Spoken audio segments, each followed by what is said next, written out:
And there we go. Microphone is finally on. Thank you for waiting so patiently, everyone. Anyway, glad to have you all on board. I'm your host, DrFox2000, and you're watching VolcanoX, a live stream. And I didn't even put my banner up there saying that that's what it is, but I guess we're okay with that. Anyway, welcome everyone. Glad to have you here. It's been a trying morning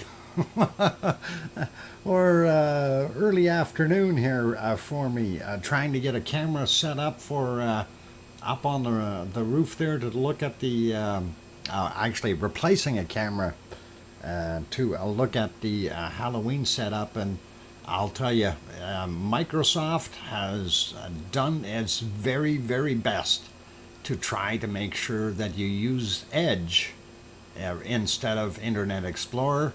And of course, using Edge, the software from the cameras doesn't work.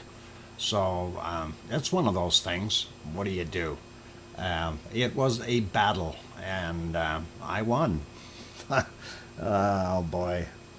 If there's a will, there's a way. You got to keep persistent. Anyway, glad to have you all on board. Footage on screen from August 12th from our Siggy Fisher, and of course that is in the northwest corner of Maridaljar Valley, and that is on the Reykjanes Peninsula in Iceland. I wish we had some close-up views of new volcanoes, but unfortunately still not happening. And Grandma B brought up saying, Piggy, if you're watching, sending loves and hugs. And I did pass along that this morning, that many people are sending love and hugs to Piggy. She did email. She said she's doing a little bit better today. So that is a good thing. But both her and Kermit are still very much so in a mourning state, if you will. And I mean, I can't blame them. You know, really can't. So anyway, it's hard when you lose two of your wonderful, loving pets within a very short period. And of course, Piggy has to keep a really good eye on Lena now, and make sure that Lena stays healthy and eats and does her thing. So hopefully that'll all be okay. But yeah, for those who aren't aware of it, yeah, Piggy lost both of her Scotties. Tercel passed away just about at the age of 15, and that is old for a Scotty.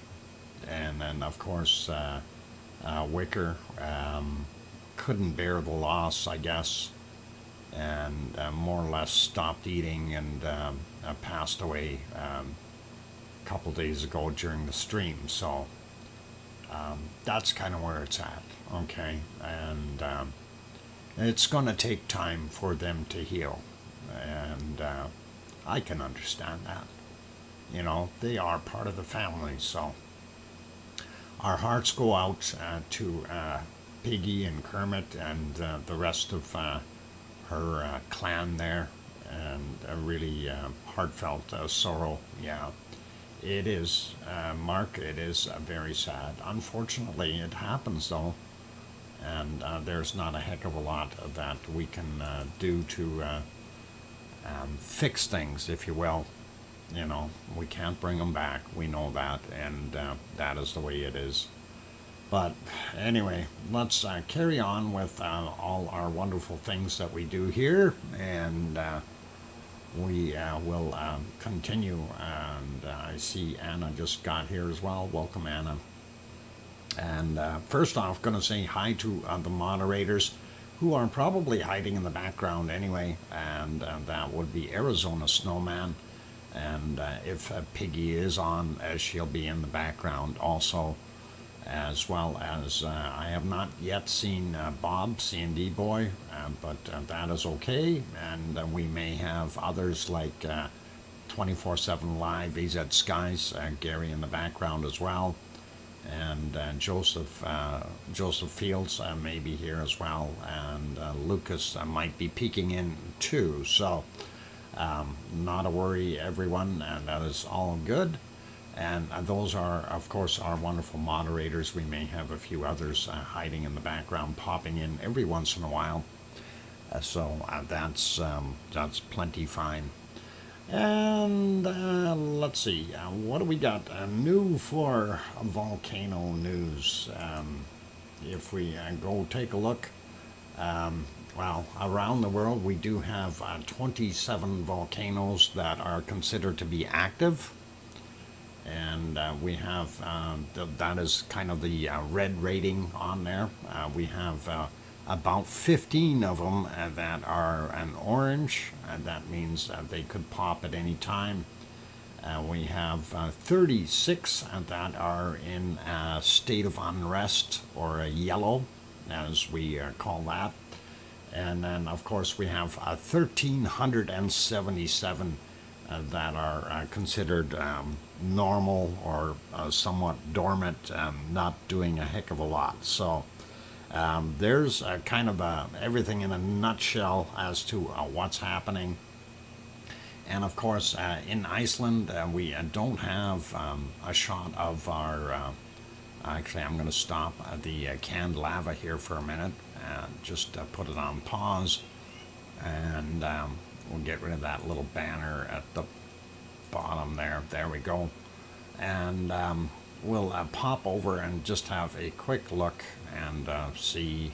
Oh, I can actually turn that guy off. And hopefully that will turn off. There we go. And you see there's the city of Reykjavik in Iceland. And you can see as the beacon light goes by, you can see the rain. And it is raining there right now. And of course it is nighttime there and in the dark. So we wouldn't see a heck of a lot anyway. And that's kind of what the situation is there in Iceland. Let's see if we have anything else there that we can really take a look at very quickly.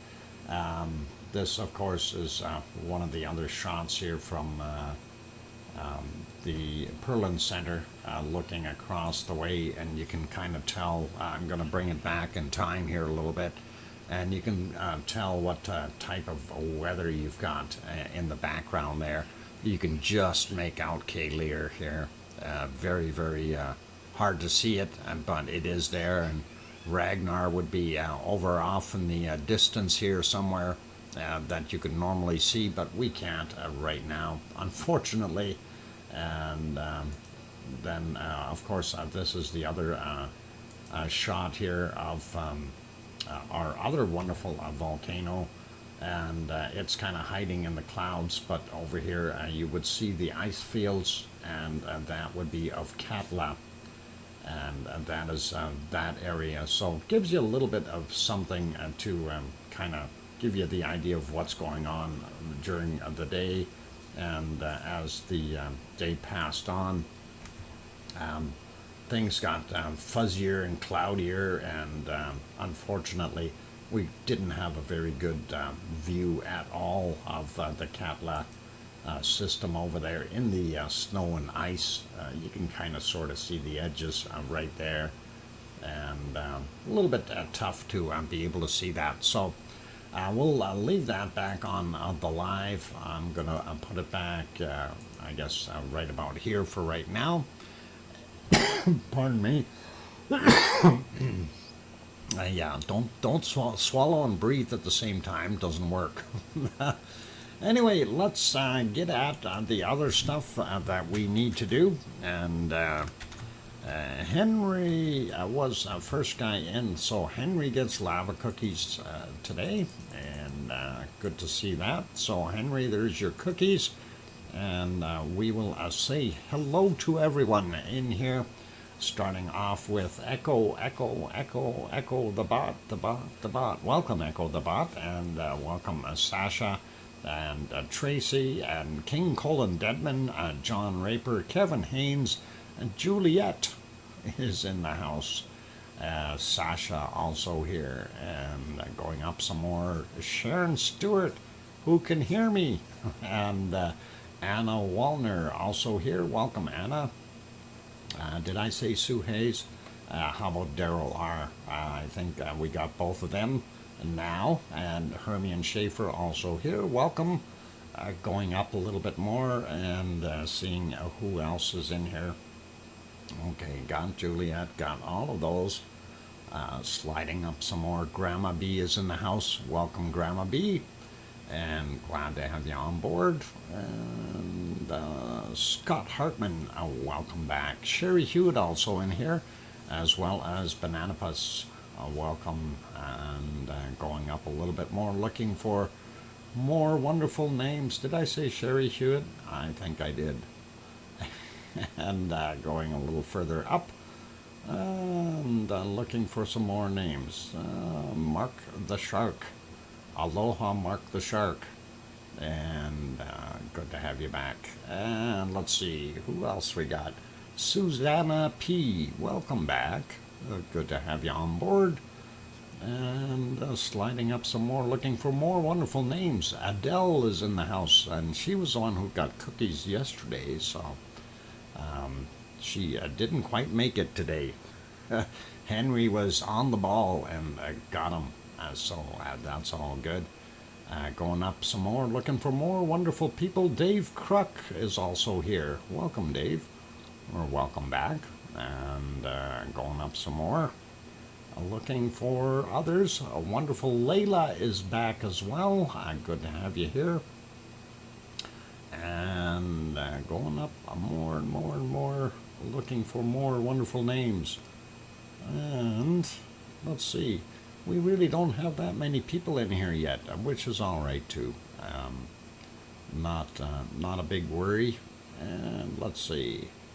Amelia was in and out, so Amelia, Sixth Sense Amelia, and she said hello and bye and all that nice stuff. So always nice. And going up a little more, looking for others. Dennis Lexmond, I hope I said that. Only I know of Hawaii, see it with my own eyes. Oh, yeah, 2018, that's awesome. Glad you were able to see Hawaii there, Dennis. And going up a little bit more here, looking for more names.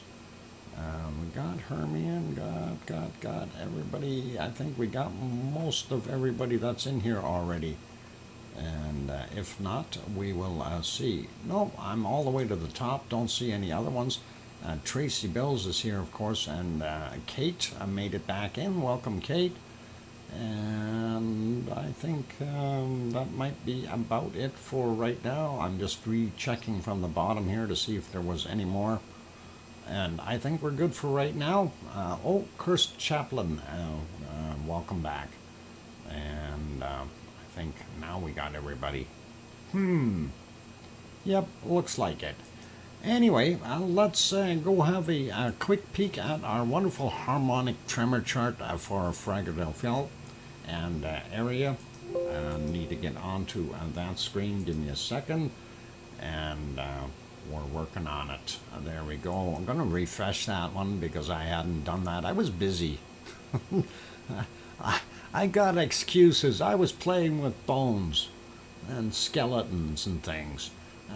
Anyway, there's our harmonic tremor chart, and what we see is a definite decline, and looks like it just tried to start to kick back up a little bit. So really not indicating any kind of an eruption or anything like that. Hopefully we'll see something in the future, and the near future, I hope. Let's have a look at a couple of the other charts as well. So this is our Philadelphia, which is really its own volcanic system. and we will go take a look at a couple other volcanic systems. And one of them, of course, is Grimsey. And as soon as we get to it, we'll show it. There it is. And Grimsey has got some wild rides as well. We do see that they have an uptick there. This, of course, is on the almost opposing side. So that of Iceland, whereas Fagradalfjall is down on the Reykjanes Peninsula, and Grimsey is, of course, an island to the north of Iceland, and they're both situated right on the fault lines, basically, though. So that is showing some upward trend there, and that is interesting. Let's have a look at the other one here at Grindavik, and that is Grindavik, and we see it is on a, well, this part is on a decline. I don't know what this is. This looks like it's going up, this is going down, and I have no idea where this is going to be in the next couple of hours. So we'll definitely have to keep an eye on things, though. And always interesting to see that. Anyway, I'm going to put it back up onto Fagradalfjall. That way I know where I've left it, and there it is. And of course, if you want this chart, you can simply type in Rumble chart, all one word, in the chat, and that'll bring up the link for this particular chart for you. And you can peruse it as you need to, which is pretty cool. And let's pop over, have a look at the earthquakes in the area. And we'll take a quick peek here. I got to get myself on the right map again. So anyway, this map, it's a little easier to look at, but it doesn't have as much detail. Alba Girl, welcome. I'm glad to have you on board. So what we do is we use the other one, and of course the other one is a little bit more in-depth. But first thing that we notice is you take a look up on the top right-hand side. In the last 24 hours, 37 earthquakes in the area in all of Iceland. And that really is not that many, considering, you know, just a few weeks back, we were watching that number to be upwards of 2,000 a day. And that was a tremendous uptick. But right now, we are seeing very, very little as far as earthquake activity. Let's start out here in the top end, and we'll have a quick look and see if things have changed much. One thing I do want to comment on is a lot of these earthquakes are a lot smaller now. We're not seeing any of those that are, I don't even see any above 2 in here, and they're all in the ones right now, and that is kind of interesting. So things did very much so quieten down.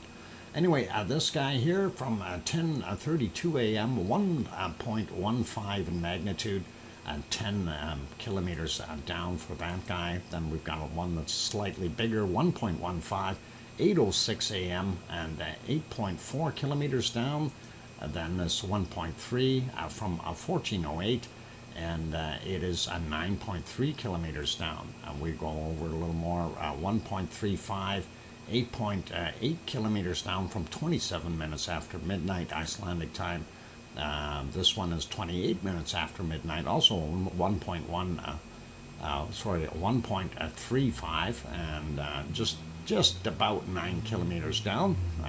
Just missing about 10 meters there. I'm sure we wouldn't notice that. This guy here, a magnitude 1.4, 5.3 kilometers down. 16:46 is the time on that guy. 0.95 here, 9.6 kilometers down, 49 minutes after midnight. Another 1.3 from 16:51, 2 kilometers down. That's a little more shallow. That is interesting. Seems to be right in this area here that we have a shallow spot. But let's look at these other ones that might be included in that shallow spot. 17:06 for this magnitude 1.7, 2.4 kilometers down. We'll grab this 1.19. That is out of the shallow area. It is 8.8 kilometers down from 10:39 a.m. And then we have this guy here from 11:44. It's a 1.6 in magnitude, 9.4 kilometers down for that guy. And then again, we get a little more shallow. 1.27 is the magnitude, and it is 1.1 kilometers down, 11:46 a.m. And that kind of clears up our Grimsey area, and of course that is the island of Grimsey right there. So hence the reason for calling it the Grimsey area. And there we go. We have a 1.1 there, 4.4 kilometers down from 1839. And that is kind of just sitting there in that harbor area, I guess, or bay. And then we have this guy a little further to the west. 1751 was the time on it, magnitude 1.5, and that was very close to the surface, 200 meters down. Kind of interesting. Makes you wonder what the heck was going on there. Sliding down a little bit more. We see some right there, but the ones that I'm interested in are the ones here at Astia. And we'll take a look at those. 1.17, 2.6 kilometers down, not 5. 2.6 roughly, and that was from 1:18 a.m. Then we have a magnitude 1.14, 4.1 kilometers down from yesterday at 20:38. And then we get into this guy 1.02, 2.989. You might as well call it 3 kilometers. Also from yesterday at 23:48, and that is right there at Astia. And of course, that is always one that we gotta keep an eye on. That is a yellow rating on it, by the way, so unrest as they call it. And then we have a few more little quakes here, 0.6, 6.9 kilometers down from 1938. And from 1908, we have this 0.7, 6.2 clicks down. And then an older one here from 3:27 a.m., a magnitude 0.48, 10.6 kilometers down. And that kind of gives you your Astia area. Let's slide down a little bit more and take a look and see what's at Bardabunga is nothing right there. Grimsvatn would be right here, and we do see two small quakes. This one from yesterday at 23:54, 0.87 in magnitude, 4.6 kilometers down for that guy. This one also from yesterday at 23:48, 0.85 in magnitude, 1.9 kilometers down for him. And then they had a lonely friend over here 2 minutes after midnight today, and 0.82, and it was 4.6 kilometers down on that guy. So gives you a pretty good idea of what these guys are doing. Katla down here, they did have one quake in the area, and not right on Katla or anything, but that is the area that they deem it to be in. 13:08 was the time, and 1.2, 4.8 kilometers down. Moving along a little bit more, we see some 1.3 here, 5.2 kilometers down from 11:53 for that guy. This 0, 5.2 kilometers down from 13:33, and we'll get out onto our Rakens Peninsula here, and we see this guy 1.5, 4.9 kilometers down from 16:24, and zooming in a little bit, and this of course Krusevik area.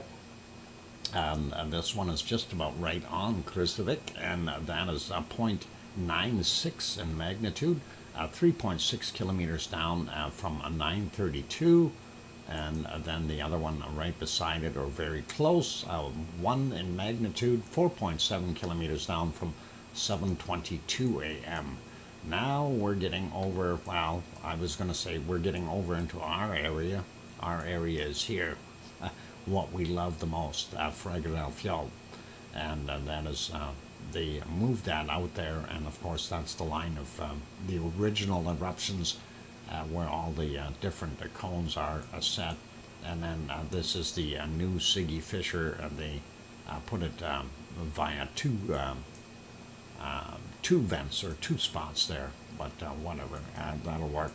Anyway, a very small quake. It was a 0.57 and 3.5 kilometers down, 4:53 a.m. for that guy.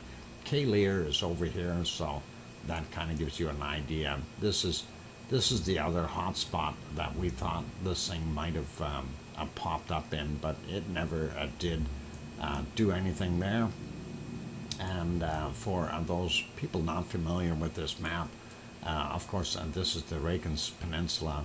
Over here is Keflavik Airport, and of course you got Keflavik, Reykjanesbær, Yardvik, and then if we slide over and down a little bit here, where these quakes are, this is where the Blue Lagoon is located, and that is right in here. So Blue Lagoon and the power plant, and of course you got a hotel right there, and then from there, if you go down the highway a little bit more, you end up in the wonderful town of Grindavik, and that is right there. But let's look at these quakes.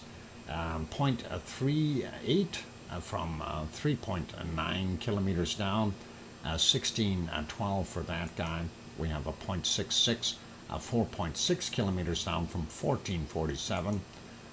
Also on 0.65, 2.8 kilometers down from 1513. And hey, Maria is here. Welcome. Glad to have you on board. And 1.01, 3.1 kilometers down, and that is 1529 when that happened. So they're not very deep, but also not very shallow. I don't think we need to worry about any imminent eruptions there anytime soon. Taking a look at a couple of the other ones here, very small again, 0.36, 2.6 kilometers down from 1602. Then we have 1603, 0.46, 5.1 kilometers down. Then we also have from 1604, 0.75, 5.1 kilometers down for that guy. And I don't think we had anything in the water, so that kind of gives you a pretty good ballpark of what we've got. I think we've got every one of these earthquakes that are listed here, so that is not so bad. I do want to point out the other area, of course, that has been rumbling the last little while, and that is, of course, down here on the Reykjanes Ridge. Let me zoom in on that a little bit. So, whoop, a little too far. There's Iceland, and then, of course, the Reykjanes Peninsula, and then Reykjanes Ridge goes all the way down here. And we've had this massive swarm of earthquakes. It seems to have calmed down, and this is the last one that we've seen, and that happened at 10:09 a.m. That is a 4.6 and indicated a value of about 10 kilometers down. So things are starting to lighten up there as well. I'm not sure if that activity is going to restart or do anything new and different, but it is there, just so we know what the heck is going on. Okay, so yeah, that's basically it for what we've got in Iceland. And I'm just checking my time here. We do have enough time to go down the wonderful mid-Atlantic ridge there, and we will take a look at the Azores just before we go on a break. Anyway, for those people who aren't familiar with that particular picture, this is, we are on the island of São Jorge, or I'm not going to try the proper pronunciation. No, never mind. We'll worry about that later. But in Portuguese, they say it's slightly different. But São Jorge in English is kind of the island we're on. For those people who aren't familiar with it, this is what it looks like during the daytime. You can see that the strait is in there, and of course that gets you over. Hey, Maria. Wow. Thank you for that nice super chat, Maria. And that is awesome. The Matoma. And thank you for the 14 Swedish kroners. That is cool. Thank you, Maria. I appreciate that. With a cake, I like it. Anyway, so that kind of gives you a pretty good idea. It's 18 kilometers between the two islands there. The island, of course, that you're looking at with the big mountain on it, that is Pico Island. And, of course, the volcano that you see over there, that is Pico Volcano, but it has been renamed as Mount Montana. And I'm not sure exactly who or why or what, but that's what they've done. Anyway, let's have a look at the other stuff here, and we'll get to the little cove we always look at, and that one too. Oops, I wanted to bring this one up just so you can see what it looks like during a daytime kind of shot. And when we see that, we just basically check that area to see how rough the sea is. So what we're watching for is the white water that is splashing up onto the shore, and if the waves are breaking out here in the cove itself, but we don't see that today. So a little calmer than usual. Let's pop over and take a look at what we've got for earthquakes. And gee, that was quick. Last earthquake we had was yesterday, and that was at 1.5, and that's just about 24 hours ago, over 24 hours ago that we seen that guy. So that is strictly for São Jorge though. And of course we'll take a look at the other one, and I have to refresh that one. And yep, we're not seeing a heck of a lot in the area. I'm going to make that map a little bit bigger, and then we will actually see where our earthquake is located. And if we zoom in a little bit, there's your São Jorge, here's Pico Island, Fiel Island, and there's a earthquake happened 48 minutes ago according to this, and it is a 2.6 in magnitude. We are not seeing anything else happening in the Azores right now.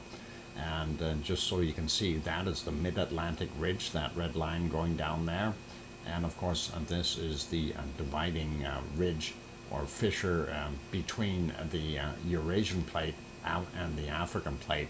And this is the North American plate on this side. So that is basically it. If we take a look really quickly here, that 2.6 was 5 kilometers down, and it's what it is.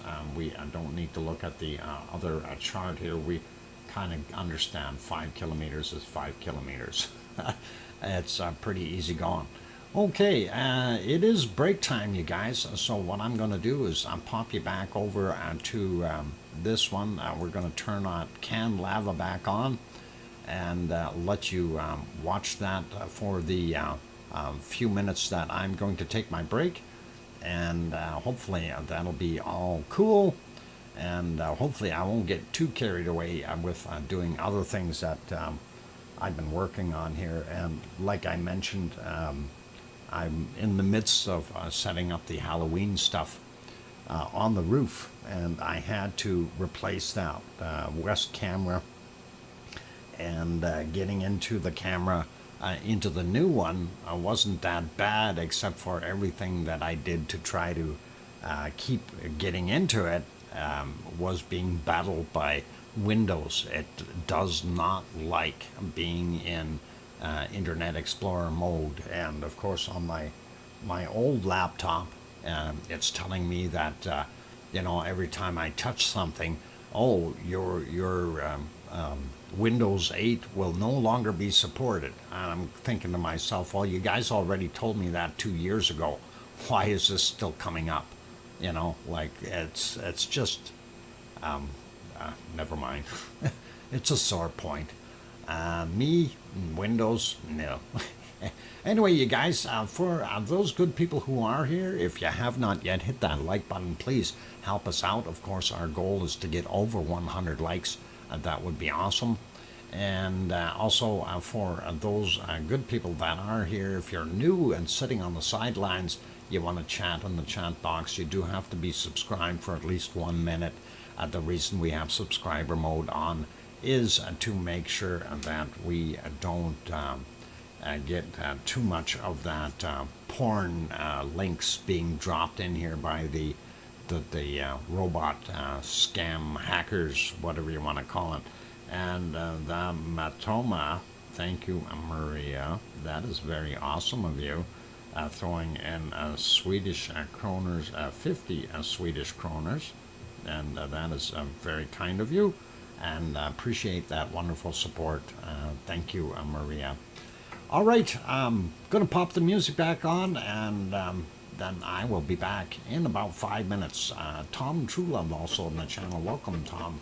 And I'll be back, you guys. And don't go away. Thanks.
And the microphone is back on. Welcome or welcome back, everyone. I'm glad to have you all on board. And let's see, Rick Van Ejek, welcome. And Mount Etna is producing fireworks. Oh boy, we're gonna have to take a look at that.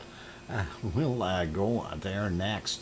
And anyway, thank you everyone for the welcome backs from Kate and Sue and Kevin Haynes and King Colin Dedman and Kevin Williams and let's see, Sasha as well. And I hear you from Sharon Stewart, of course. Thank you. And also really good Juliet also in there. So yeah, awesome. Okay. Well, let's go over and let's stop our canned lava here for a minute. And hang on, that didn't stop. That is the wrong thing to stop. Okay, how about this one? There we go. And of course, that is Reykjavik. We'll leave that little banner on there. I'm not going to worry about that. But let's pop over to Sicily. And of course, that is what Rick just said. There's fireworks happening there. And I don't see fireworks. I was looking. I didn't see any anywhere. But it's always tough. I know if you're not watching them, they will disappear. And it's one of those things. And we've had fireworks out there before. Right now, though, you don't see anything very eruptive on our Mount Etna. And it is here in the middle. I did have a new video I did capture, but unfortunately I didn't have time to load it. We'll get it loaded right now. And let's see where it is here for today. Etna from October 2nd. Where are you? Etna, October 2. There. Okay, give me a second. I'm going to make that a little bit bigger. And there we go. So from about 7 a.m. onward, we covered a couple of hours here worth of time watching what it looked like there during the day. And of course, this is playing back at 64 times normal speed, just so you understand that the clouds weren't moving that quickly, really, honestly. And that is what we've got going on. And you can see the smoke coming off of the backside of Mount Etna there. That is that vent on the other side. It is still producing some smoke or off-gassing, and that is what we've got going on. Other than that, everything looks pretty normal there for the most part. We do see some smoke coming out of a couple of buildings there. They probably have a fireplace going or something like that. And thanks, Albert Girl. Hopefully you're up to date. Hit that live button just to make sure you're live. Make sure it's I got a red dot there beside the word live. That way you won't be lagging too much. I know sometimes people have it on, they hear what I'm saying about 2 or 3 or 4 minutes later, and I don't know why that happens with YouTube, but apparently it happens. Anyway, looking at Etna, it is puffing and smoking and doing its thing, and it really is not erupting. It is in a quiet state, so it's one of the orange ones on our map, so it is kind of still there, but you never know what could happen. Summit Cam has continued fireworks. Which is the Summit Cam? I'm wondering which one you're looking at, Rick. If it's not one of the WeatherSicily cams, I can't show it. If it's from those other guys, unfortunately, there's certain cameras that we just cannot show, and I don't need a strike again from those guys, unfortunately. But yeah, is it a Weather Sicily camera, Rick? That is the question. Or what is it? One of the other ones? They strike a lot. Yep. Galactic volcano, you got it. And anyway, that does give you a pretty good idea of what it looked like there. It is confusing, I agree. No, not WeatherCam. Okay, no worries then. We'll have to stay away from it. I'm sure Weather Sicily has one of those views there. They've got a lot of cameras. It's just the three that I presently have loaded up aren't showing it, and that is a little bit unfortunate, right? But not a heck of a lot you can do about it. Anyway, let's see what we've got here. So that is basically what we're seeing, and for the most part, it is quiet there. Oh, afar? No, we won't touch that.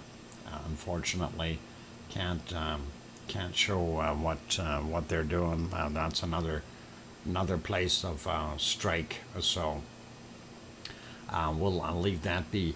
Anyway, that is Italy. Let's pop over to our next ones, and we will go to. Let's see. Let's pop over to Mexico, or actually Guatemala first, before we lose that. Of course, right now we're seeing our wonderful volcano gray color, but let's pop back to very early in the morning, and just about here, and we can watch what it was doing. This is 3:15 a.m. is what I had written down on my paper here for when we seen that. Let me back that up. Okay, right there. We'll let it go from there, and you can see the clouds in the area, but you can also see how far that threw that material out on this particular eruption, and that is really, really good. Time for Dr. Fox to a field trip to Sicily. I'd love to. I'd actually like to go to Fuego, though. Fuego is pretty awesome looking, and I wish we could see that in color. That would have really, really been pretty nice to see. Shots like that are a rarity, and yeah, holy fireballs at Fuego. And that was a big eruption in comparison to most of the little ones that come out of it. That definitely was something that would have been a real show, and awesome. And let's see what else. I'm kind of letting that wind down a little bit. Curacao upgrading a cam with sound. Ooh, that would be awesome if they can upgrade it, and that would be a really, really nice. Thanks, Galactic. And so that was one of them, and then it did have a few more little tiny pops. Let's go up ahead a little bit here, and that was right around here somewhere, about 3:50. Oh, I jumped right over top of it. 3:53 a.m. Their time, and again you can see how much material was being ejected, and those lava bombs coming down there. I wouldn't want to be anywhere near that thing with seeing what it was doing, and that is a lot of ejecta all in one shot. So hey, nice to see you, Arizona Snowman, and good to have you on board. And yeah, so Fuego definitely performing, doing its thing, and keeping people on their toes down there in Guatemala. Pretty awesome to see that, and you can kind of see it had a secondary ejection just right there. Pretty cool to see that, and of course sliding all the way down the hill. Always nice to be able to see some decent lava flow. just open your fireproof umbrella. Yeah, yeah. Rick, the problem with that is when some of those chunks come out of there, they're the size of cars, okay? And I don't think the umbrella is going to help you much. And it is one of those things. It's just really kind of nasty. And you got to remember, we're about 9 kilometers away from this volcano, if I'm correct, as far as the distance. And that is actually a pretty long shot. So when we see those things flying up in the air, it's very, very difficult to give a precise measurement or size. But when you see the larger chunks, you know that, hey, that is big, and it's coming out of there. So pretty nasty, right?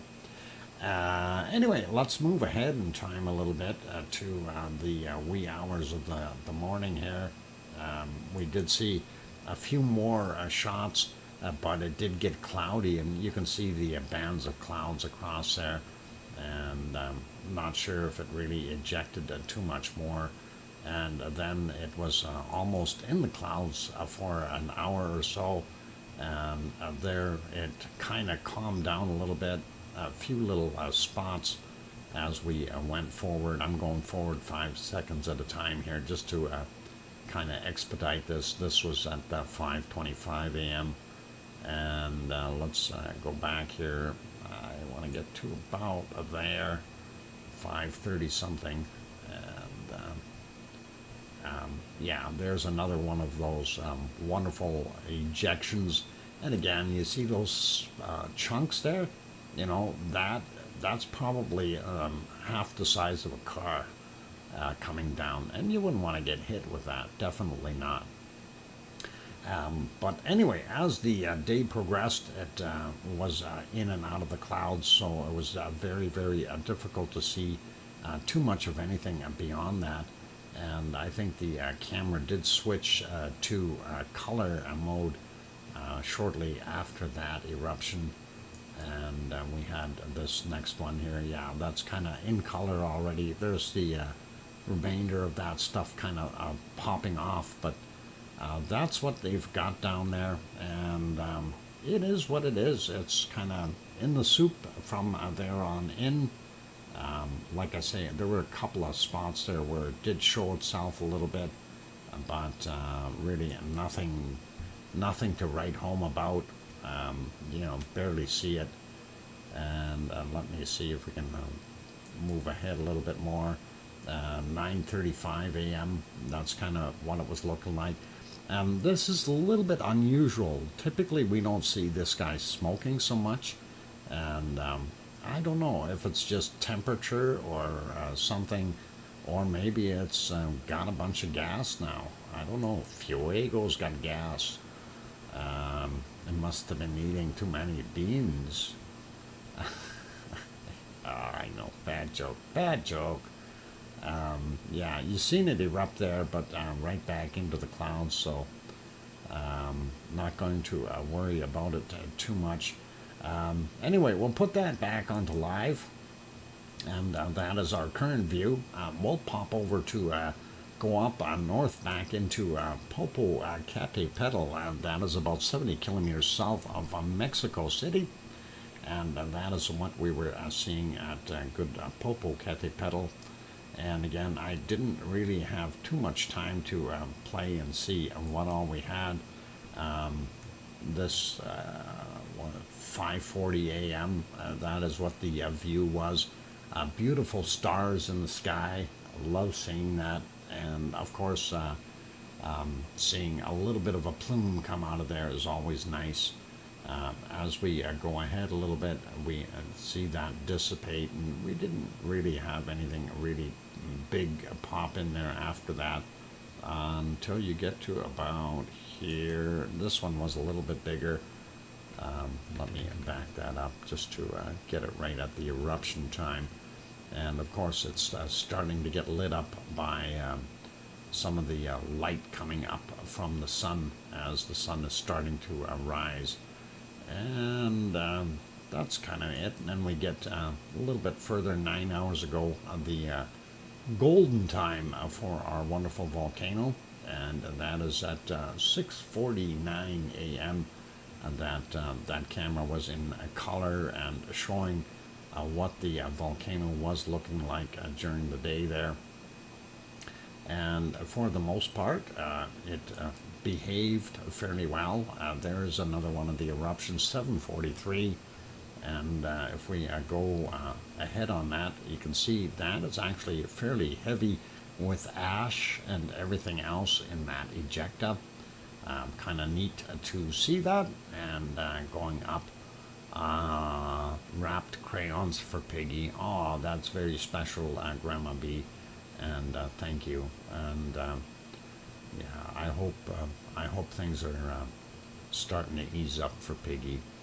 You know, she did say this morning in her email that she's feeling a little bit better, but I know truthfully it's going to be hard for a long time yet for both her and Kermit, and you know, they're struggling, and it's a big loss for both of them. Anyway, carrying on here, we had so this one was at about 7:45 that happened, and going on a little bit, 8:30ish. There was another one. At least that's what I had written down. I should have put 8:35. Anyway, there we go. We can see it starting to plume up, and again, very heavy. This is not any real just gas type ejection. This has got a lot of pyroclastic ash and everything else in it, and coming up. It's not till later on. You can see on the bottom here where it starts to clear up a little bit. That is really ash laden, and definitely going to coat the area. But the stuff coming in behind, a little bit clear, and just gas. So always interesting to see that. And Popocatépetl, of course, doing its thing. And I'll leave it there, I think. We'll put it back on live. I'm sure there were a few more little pops, but not going to worry about it. And that is the present view, just about 4 p.m. there. This is our Cerro Negro down in Nicaragua, going a little further south now, and seeing what we've got going on there. Unfortunately, the cloud, it's very difficult to tell what that actually is. Is it cloud from just coming in from weather, or is it gas being produced from the volcano? I think it is probably just weather. And then we'll pop over to Messiah, and Messiah, of course, you can see it is continuing to plume up and do its thing, so all good. And no, hang on, that is not current again. Oh boy, let me refresh that, try that again. Nope, still no picture from Messiah. We'll have to complain to the management and tell them, hey, your stuff's not working. We're 4 days behind. We need newer updates. I need to have current stuff. It doesn't work with old stuff. Anyway, it is looking like just about break time, you guys. So I am going to throw you back onto, well, I'm not going to throw you there. I'm just going to turn on the canned lava again from August 12th. And I am going to go take a break for a few minutes. So those wonderful people who are here, if you have not yet hit that like button and you are enjoying the show, by all means give it a quick bop.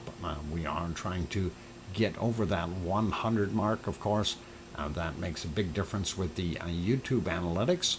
And also, if you're new and you have not yet subscribed and you like the show, by all means hit that subscribe button, turn it from red to gray, and don't forget to hit that bell notification while you're there.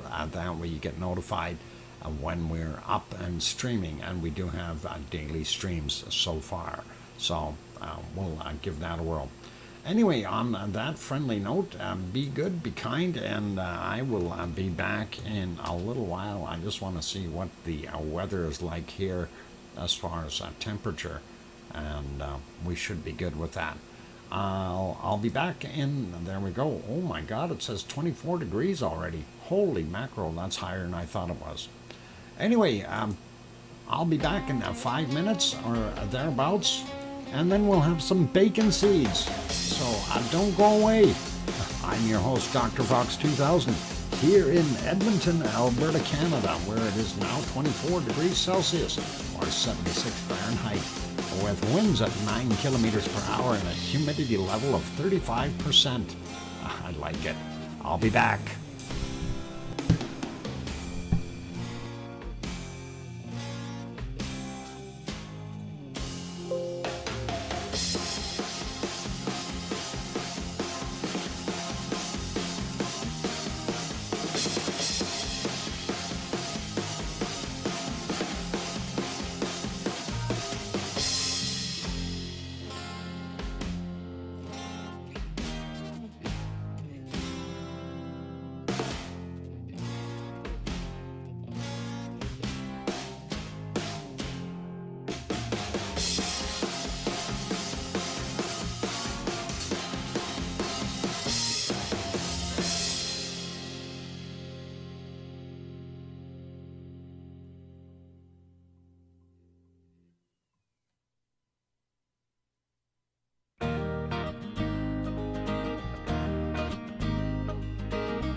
we're back. Welcome back, everyone. I'm your host, DrFox2000, and you're watching VolcanoX, a live stream.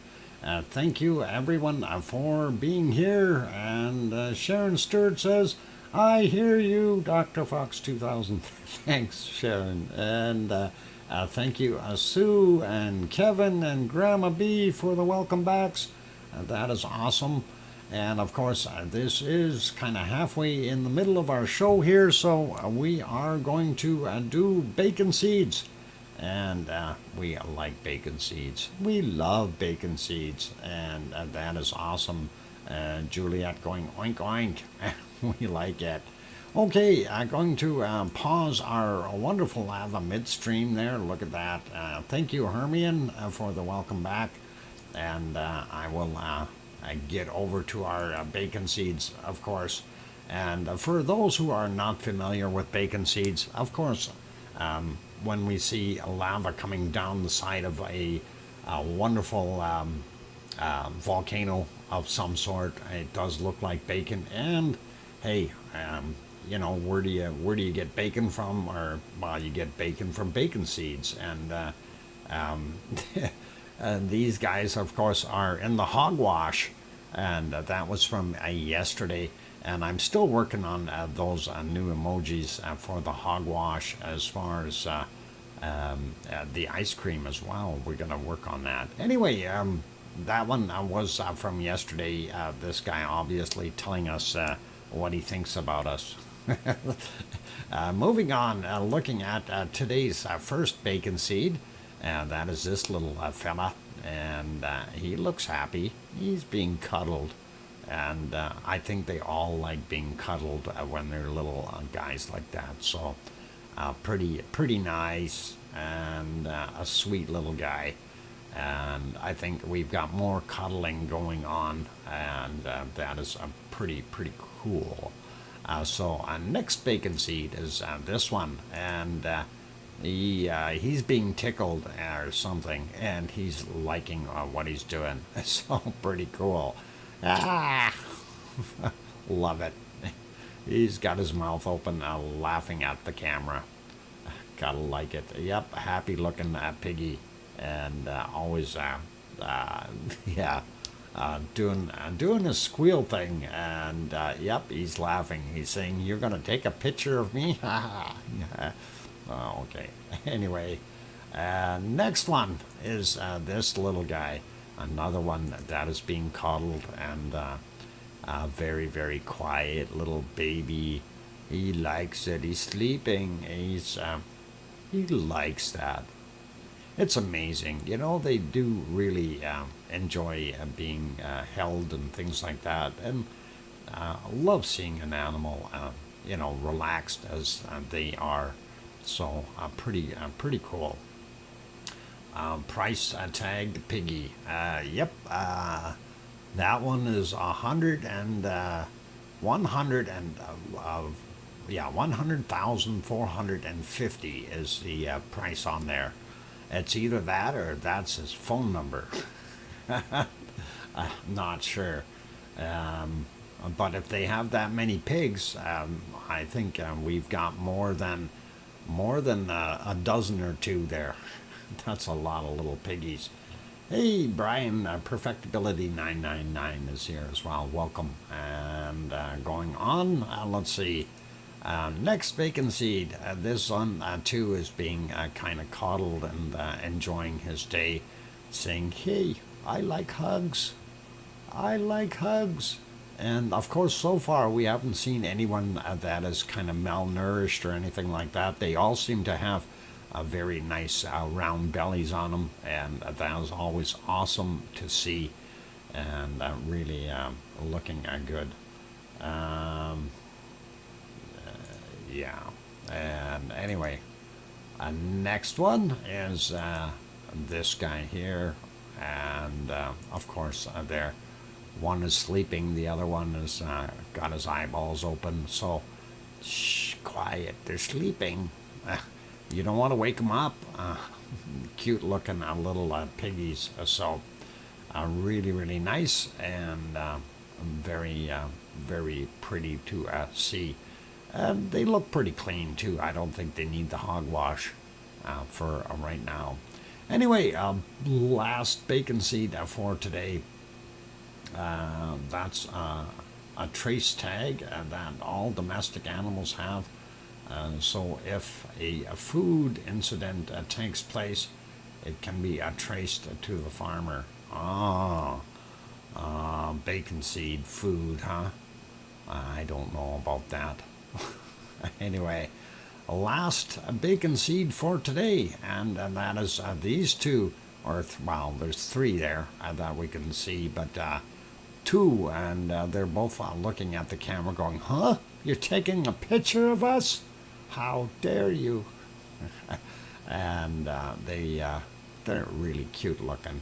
I gotta love it. So that is what we see, and yeah, that's all right. We don't need to worry about that right now.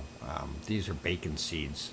They're far from food. Okay, so we won't worry about them so much. Cute little guys, and we'll carry on with looking at our other wonderful volcanoes around the world. We've already had a look at our ones in Central and Central America, as well as Mexico. So let's pop over to Merapi, and Merapi is not going to make us happy because we see a volcano gray all the way through. There's only a few times where it actually peaked out and was visible, and it wasn't very good at that.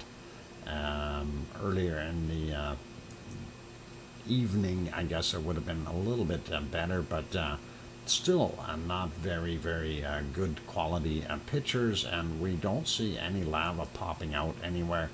And this is about 8.5 hours ago there.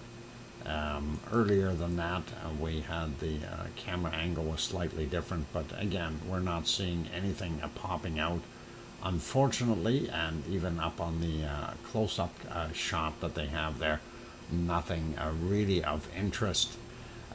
Let's pop over to New Zealand for a second and have a look. And unfortunately, yeah, that's kind of what I suspected. The weather that they had in there with the rain coming and stuff definitely has hidden our wonderful Mount Ruapehu, and we wouldn't be able to see a heck of a lot going on there anyway right now. There were kind of some spots in here which had a little bit less cloud, but I don't believe that we would have been able to see any of it. And yeah, it's hiding. It's back in the clouds here, so nothing to see at Mount Ruapehu. And I was searching for the other cameras for Taupo last night, and we'll see if we can continue on doing that. Ooh, lightning flash at Merapi, and that's kind of the weather they're getting, right? So not much we can do. And hey, Bob is here, a C&D boy. Good to have you on board. And whoop, I want to click on the right one here. Where'd you go? There you go. And that should be about it. And that is 4:16 a.m. We do see some pluming going on, and some lit up lava up in the top here, which is really nice. Unfortunately, the quality of the picture, yeah, 480. Not much else we can do with that.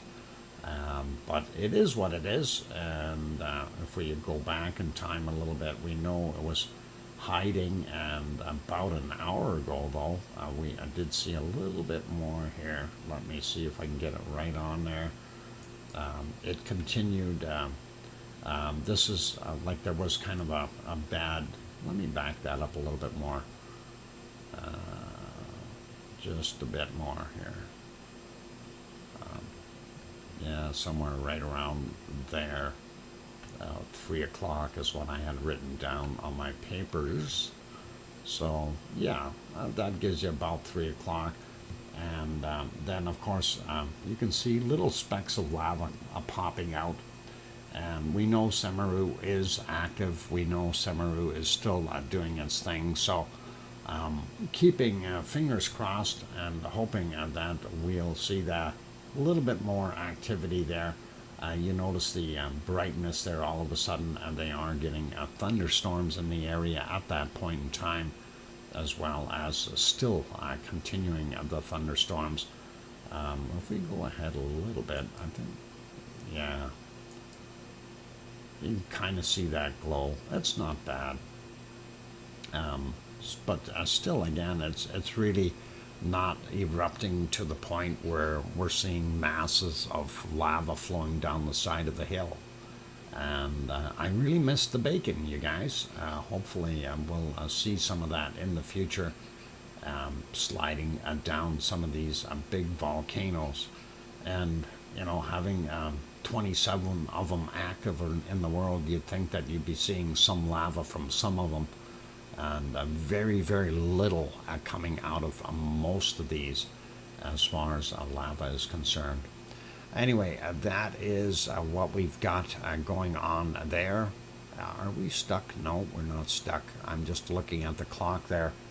It stopped for a minute, and or, well, a few seconds anyway. Hey, Connie Tyree is here as well. Welcome. And let's see, who else snuck in? All good. And anyway, yeah, not bad coming off of Semeru. And of course, that is down in Indonesia on the island of Java. And it's East Java is what they refer to the area as. And that is where it is located, not too far from Raung, which is the other one that is very close by. And unfortunately, it isn't doing anything or very, very little in the last little while here as I checked on it. So that was kind of all we've got there. Let's pop over to Japan. And I know we're kind of bouncing around a bit, but hey, why not? Japan is always nice. And there is Sakurajima, and Sakurajima is definitely producing some very darkish clouds coming out right now, and hopefully it will give us some lava. This is another one that you really got to watch for. A very rare occurrences when for us to be able to see the lava actually coming out of that crater. We do have close-up shots and things like that on those cameras we can see, but unfortunately no lava present there right now, and we do see some heavy smoke coming out of there again. A lot of SO2 gas that we've had in the last little while. Hey, Robert and Chandel also in. Hey, you all just made it excellent. Glad that you're on board. And hopefully you'll enjoy the rest of the show. So, not bad. Anyway, that is kind of what we're seeing there. Let's take a look. We do see the ice cream boat is in. It is 6:21 a.m., a little early for ice cream there in Japan, but you are more than welcome to zip down the road there and hang a left of the lights and go down and get yourself an ice cream if you like. And of course, that is the good shot of Sakurajima, and that is in Japan on the southern end of the island. And let's go over to a couple more that are in Japan, and of course that is this one. This is ASO. ASO is the way it is spelled. So ASO-san is continuing to steam off the water that's in that caldera. There's a little bit of a lake in there, and it's doing its thing. I've been looking for pictures of the actual caldera to see something current, but I haven't found any yet, and that would be something That's really nice because we really don't have any views of what's going on inside that volcano, right? Or in the caldera anyway. But we do see the off-gassing, so we know it's there. I also notice the sun is rising over a little bit further over here, and actually I think it's sitting in behind the mountain. And of course the sunrise used to happen over here. As the seasons change, the location of the sun moves, and it moves further west, so, or south I should say, when it starts rising. So this is kind of looking east in this direction, and that's what we've got there. Next one is Suwanosi-jima. And Suwanosi-jima, they pulled out the camera view a little bit, and a little confusing as to exactly what they're doing there with it.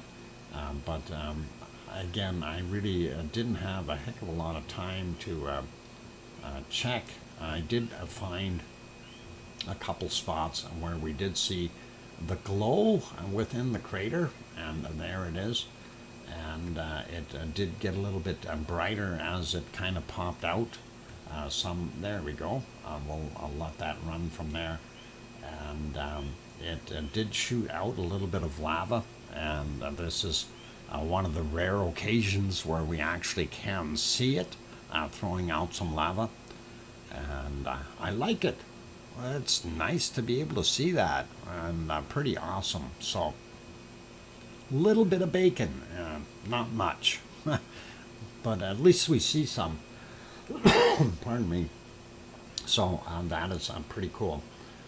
Need a very big lens from there. Yep, and of course this is this shot. I don't know exactly where the camera is located, if it's still over on the other island, but it is a very, very long range shot that they're getting out of this thing. So I think the other view was up very close on the rim somewhere, and we didn't see quite as much as we would have liked it to. But them having moved it is maybe a bonus for us for in the future to be able to see more eruptions happening. But unfortunately, weather wasn't the greatest for the most part there. We did see a couple more little plumes, and this one was just, I do believe, just after midnight, or 22 minutes after midnight. We see that there was a glow in there, and again, really not that big of a shot. There you've seen some eruptive material being shot out, though. Either that, or we've got aliens leaving very quickly. One of the two. But that was about it. So I didn't have anything else written down for it, and I don't think there's anything else that we've seen there. Yeah, I think that was about it. So we'll leave that guy be, and let's go over to, I'm going to actually put it back here. The ice cream boat did leave, so if you did get your ice cream, good. If not, we'll have to check for the next boat later. And of course, Sakurajima still off-gassing fairly heavily there. And always nice to see it active, but not so nice to see it throwing all that ash and bad gas in the direction of the island body where a lot of people are living, right? Anyway, let's pop over to our next one, and that is Ta'al. And let me get onto that screen to make sure it is a little bit more live than what we're seeing. There we go. So yeah, that is Ta'al volcano in the Philippines, and you can see it is off-gassing. This is in Ta'al Lake, and the crater, of course, or the volcano is sitting inside the lake. The lake is actually a caldera, and that is the Ta'al volcano. continuing to off gas. That is kind of the same as ASO, where it really has a little lake inside the caldera. And every once in a while, what happens is you'll get a major earthquake or something.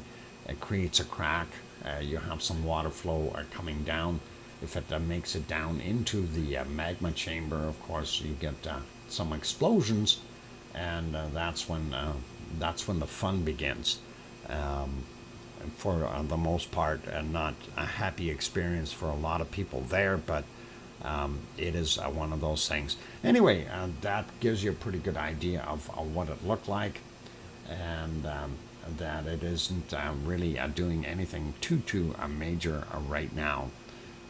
Next one on our list, of course, is going back to North America. And I just got to find my screen here. Where the heck is it? I know it's here somewhere.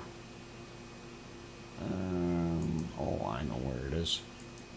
There. Now I found it. Okay, moving on. So, Yellowstone. And that got moved again. Darn it.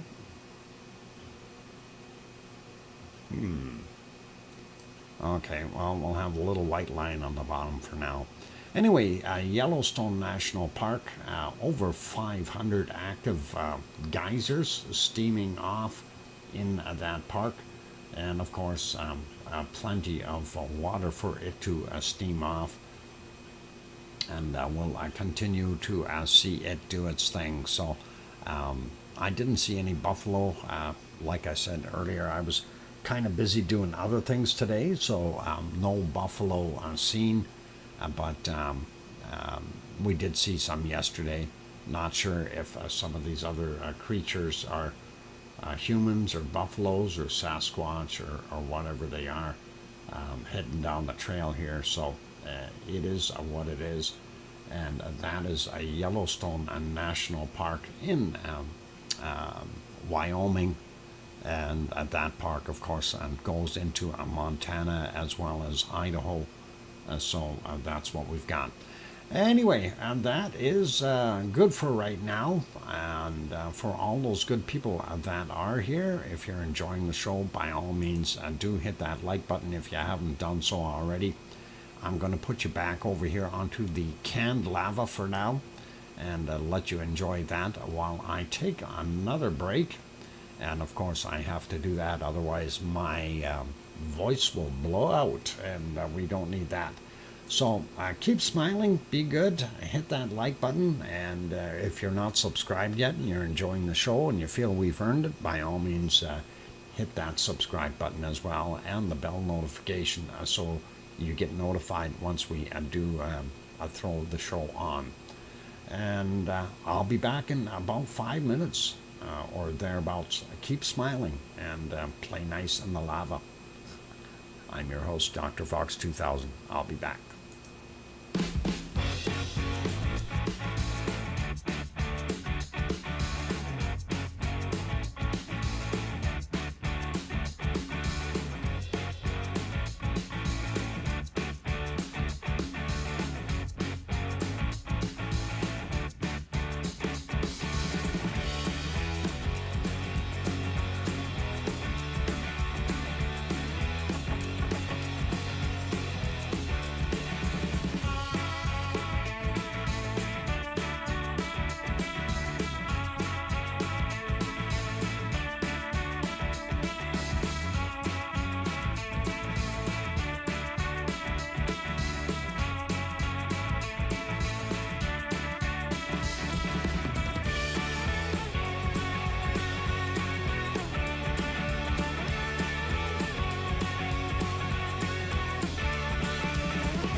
And I am back. Welcome or welcome back, everyone. I'm your host, DrFox2000, and you're watching VolcanoX, a live stream. Thank you, Grandma B, for that wonderful $2 super chat. Grandma B. There we go. And just writing that down just so we can acknowledge you at the end. And thank you. That was very nice. I have to finish cooking a supper. We'll try to get back before the end of the stream. Okay, Grandma B, no worries. Thank you. And Sharon Stewart says, I hear you. And right, Juliet. Okay, all right. And thanks, Kevin Haynes. Glad that you said welcome back. And let's see. I think we're good with all that. Let's continue on with what we were doing. And of course, our next volcano on the list is over in Hawaii. So we will take a look and see what it looks like there right now. But I'm going to stop our canned lava here for a second and just pause that. Oh, I'm pausing the wrong one. Darn it, I did it again. This thing keeps scrolling down on me and trying to pause the wrong place. There we go. All right, got that stopped. Midstream, mid-flow, and that we like, having power to control the volcano. Anyway, clicking on the other one here, we'll get it over to our Hawaii scene. And of course, we will look at the caldera of Kilauea. And I see that has kind of offset itself. I've got a white line all the way around it. I don't understand why things keep moving. Must be the updates from Windows, the thing I hate the most. Anyway, that was a pretty nice scene when we seen it last night. Going to shut that banner off. There we go. You can see the lava pond, and that is of course in the caldera. And we do see here some light spots, as well as over here on this other end. And of course those areas are brighter and lighter, because what's happening there is that is the drain points for the lava. The primary feed point is over here via a lava tube, and it flows in this direction and will go wherever it has the easier path.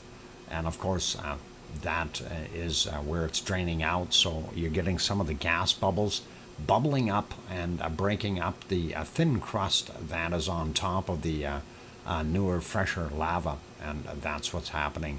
You can even see over here, and there's quite a bit of spurting and spatter coming up, if you will. Not seeing the toe area lit up at all, but let's take a better look at that during the daytime view. And there it is. And again, our lava level is not that great as far as the amount that's in there. Seeing the toe area here, it is fairly low.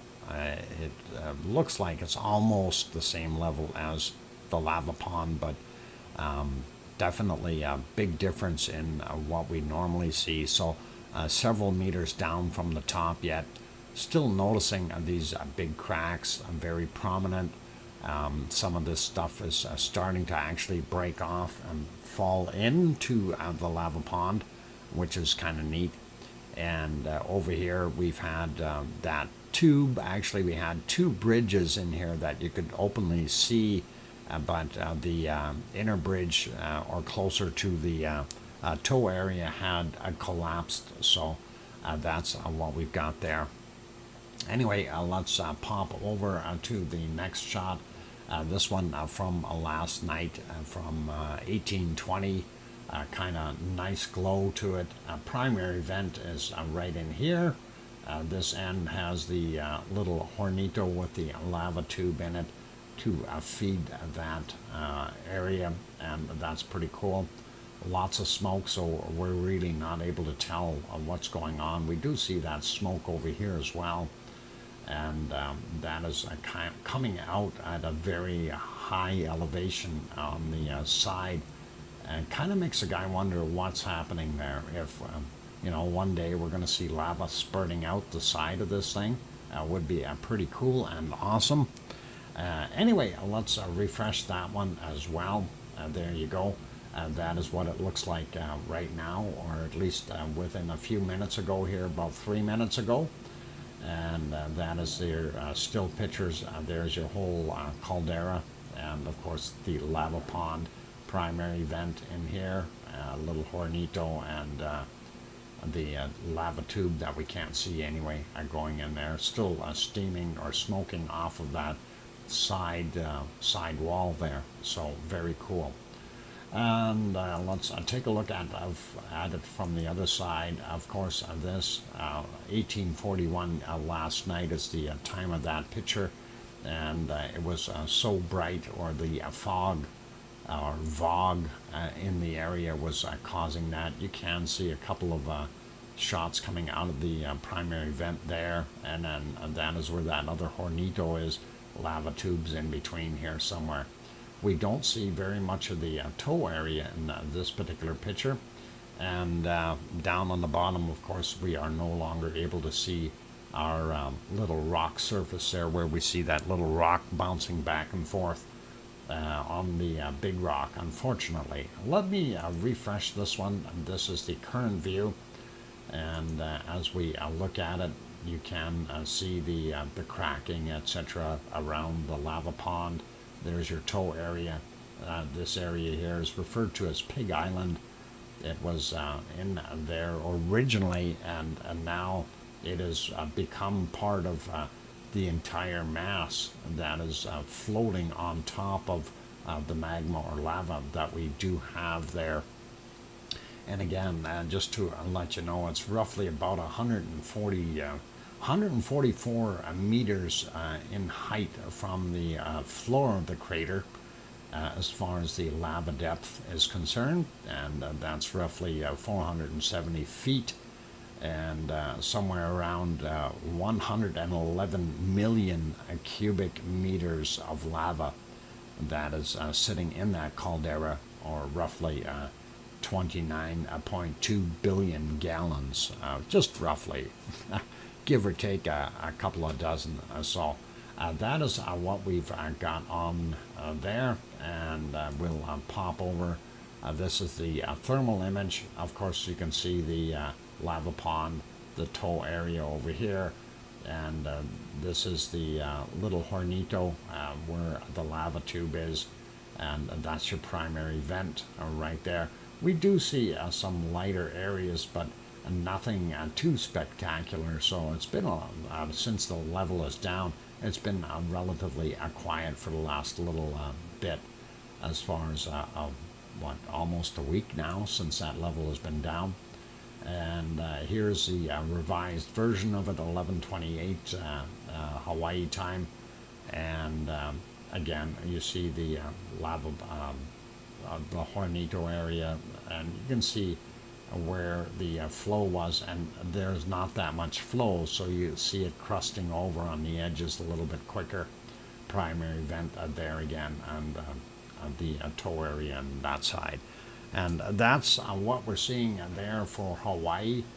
Really nothing spectacular right now, and it's unfortunate, but hey, it is what it is.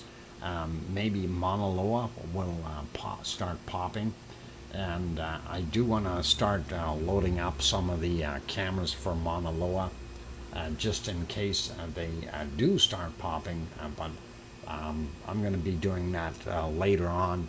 I do want to work on my Halloween stuff for up on the roof, so we'll be within a day or two, and we'll have those in there as well. Let's go over to the earthquakes real quick, see what we have for quakes in Hawaii. And of course, we're going to zoom in on the Hawaiian Islands. And of course, first thing we see is these quakes that are quite a distance away from the big island of Hawaii. Kind of makes you wonder what's going on in the area. Anyway, Oahu there, Maui there, and the big island right there. Let's zoom in, and we'll deal with the Pahala area first. We do see this guy right here, 1.8, and that happened at 15:39 their time, and it's showing as a minus 2.2, so 2.2 kilometers above sea level into the mountain. In other words, it would be just about surface right there. And this area, of course, Pahala, most of the depths are somewhere between 26 to about 37 kilometers. We'll cover these real quick and just see what we've got. So 2.0 from today, 6:56 a.m. for that guy. And then we'll go over here, 1.9, 10:16 this morning. And then we have another 1.9 from 12:30.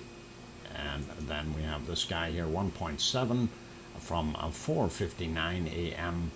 And then we'll get into these guys here, 1.8 from yesterday at 21:39. Then the guy right beside it here, 2.2 from today at 8:56.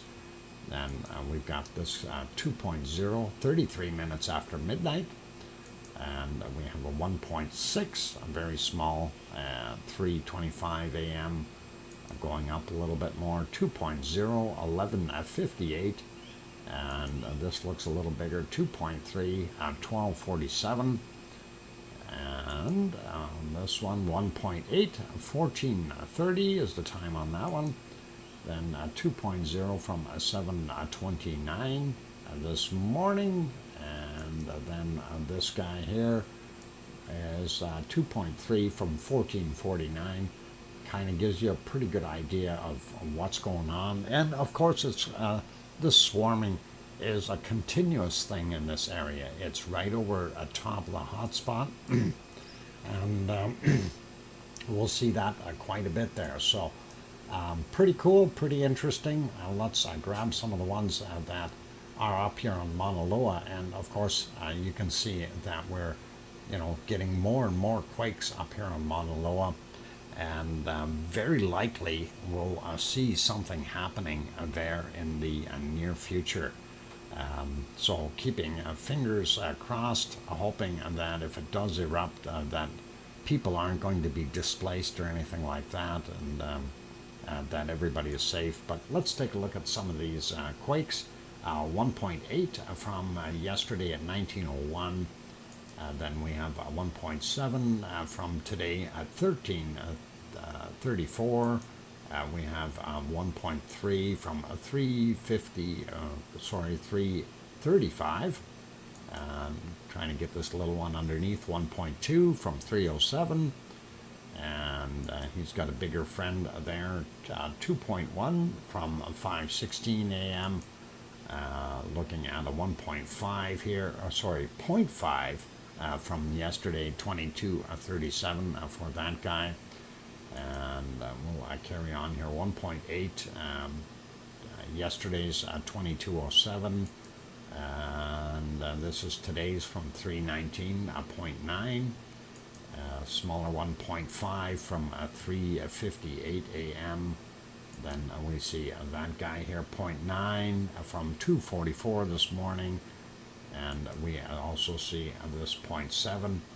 And that is 3:45 in the morning, and all of those have somewhere around between, well, they're up in the mountain into Mauna Loa itself, above sea level, and Mauna Loa is fairly tall, so it's got a long ways to go.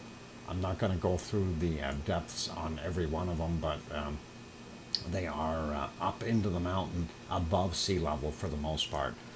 This 2.0, my bad, from 10:23, it is 3.4 kilometers up, and that would be very close to the surface. 0.5 from today at 3:25 a.m. Then we have a 0.8, and that is yesterday's 22:49. Then we have this guy here, 0.7, 3:45 a.m. 0.9 at 3:39. Hey, okay. Maria is back. Welcome back, Maria. And I see Canada's country is also in the house. Welcome. And let's see, 0.6 from yesterday at 22:51. And then we have this little guy out here, and that is from 3:27 in the morning. 0.8, and nothing super big. We got this guy already at 0.7, so we're not going to worry about him. But we did miss these two. We'll grab those real quick. 1.7 from yesterday at 23:01. And then he had a friend earlier from 22:52, a 1.6 in magnitude. That is, those two seem to be a little bit deeper, 4.7 kilometers below sea level.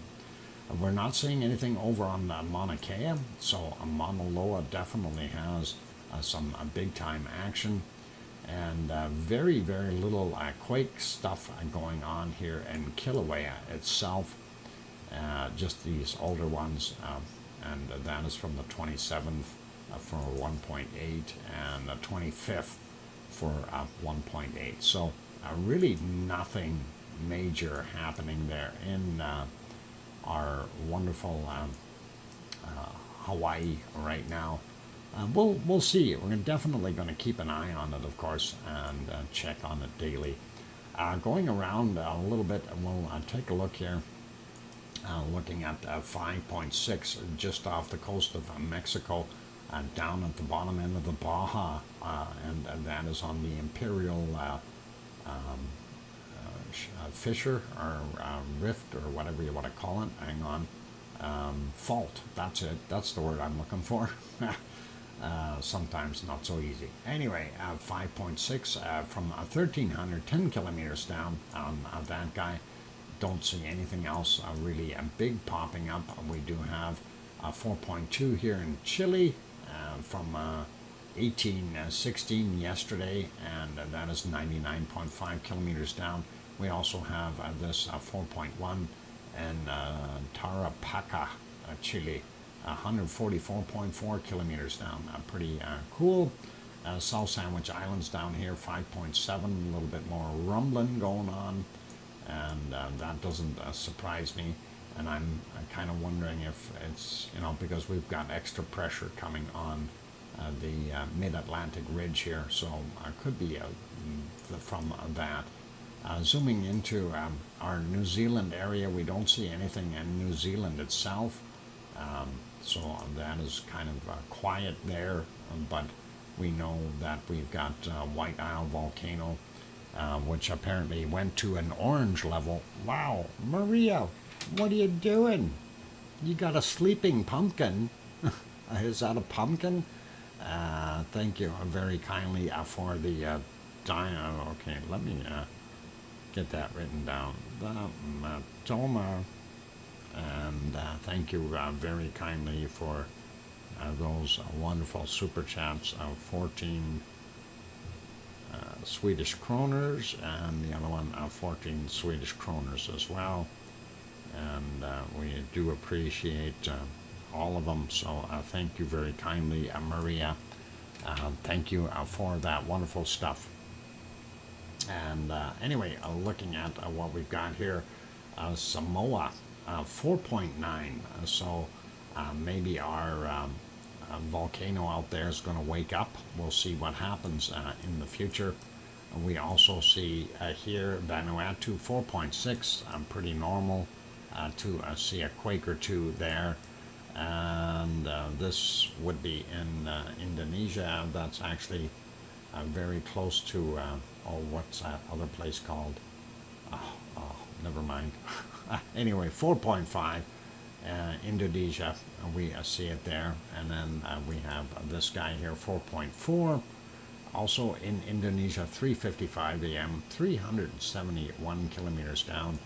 That one was 255 on the other one, from 14:19 today, their time. And then we go up a little bit near, and that would be Dakono and Ibu, right in that area of 5.0.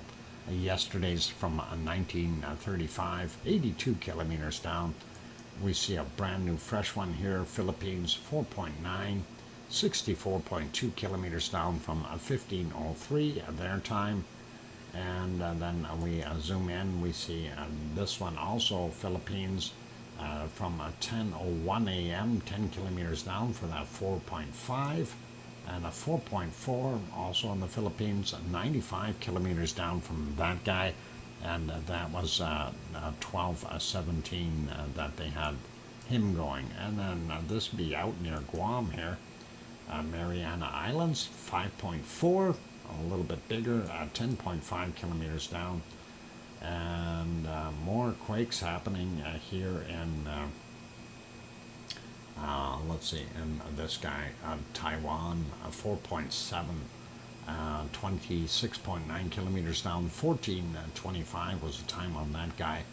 And then we also had a 4.7 from yesterday at 21:47, 28.4 kilometers down, going up a little closer to Japan. We see a 4.8 and 7:25 a.m., 10.1 kilometers down, and not seeing anything else in Japan or up on the Kamchatka Peninsula. We do have one here in Russia or China. Yeah, China, there we go. And that is a 4.7 from 11:49 today at their time. We do see this one, that would be Afghanistan, 4.5, 15.9 kilometers down, 7:24 a.m. And then, I never asked Piggy about the shakers. She would have felt this one, I'm sure, 4.7 in Turkey, and that was at 4:58 a.m. Their time. And I bet you Piggy felt that one because the island of Kos is right here. So that is definitely close enough, and hopefully it didn't rattle any bones or anything like that. We also see this one south of Crete, and that is a 5.4, and this is the island of Crete right here, and that one was 10 kilometers down. I didn't look at this one, 10 kilometers down as well. Okay, so that is kind of it for our earthquakes. We did have this other one we talked about earlier, 4.6 on the Reykjanes Ridge.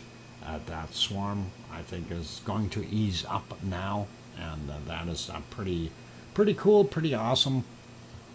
Anyway, it is time for me to go take a little bit of a break, otherwise my voice will blow out, and we don't want that to happen because I don't like streaming. So we'll see what we can do for a little bit of a break and relax my voice, and then what we'll do is we'll come back and have a look at the other places such as the Canary Islands, and then the northwest Pacific area of the U.S., and then we'll get into our weather around the world. So don't go away, you guys. Keep smiling, be good. I'm going to put you back on the canned lava for now. It is Pepsi time. There's our canned lava.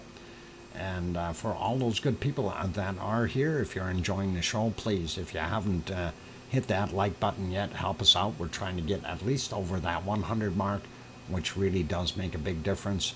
And also, if you're new and you have not yet subscribed, please go do your thing and hit that subscribe button and go from there. And yes, Henry Nelson says, Cynthia, the skeletons are already in place. Yep, Jack and Billy are definitely there. They are up on the roof, and they're holding Peter Pumpkin in place. So, and we have a new camera up there, so it's a better looking view, and we'll see what happens with that. Gonna work on that later, and maybe tomorrow some. But for right now, I'm going to go take that break. I'm your host, DrFox2000, here in Edmonton, Alberta, Canada, and you're watching VolcanoX. I'll be back in a little while. Thanks.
we're back. Welcome back, everyone. I'm your host, DrFox2000, and you're watching VolcanoX live stream. Thank you, Sue. Appreciate that. Welcome back. And we're going to continue on with taking a look at our wonderful earthquakes that we had. And I did say that we would go to our not Azores, but the other place, the Canary Islands. Thanks, John Raper, for the welcome back there as well, and Kevin Haynes. And I see Trevor is here. Welcome, Trevor. And Kananaska's country is going to the east coast. And cold down there. Yep, cold down in the south. Warmer here, I guess, so pretty awesome, and thanks everyone. Let's go have a quick peek, and we'll get over to that other map and see what we've got going on. Gonna have to refresh that one as things are changing, and hopefully it'll change quickly. And there we go, I'm on the right screen. And yeah, we see that guy out there. That is a 3.4, 30 kilometers down. Happened yesterday at 4:19. And we really only have 2 new earthquakes in the entire area. And not sure if any of them are on La Palma. Where's that guy? Yep, that's on La Palma. And the other one is actually just off the coast of Tenerife. To the southeast, so that's 27 kilometers down, and happened at 5:36.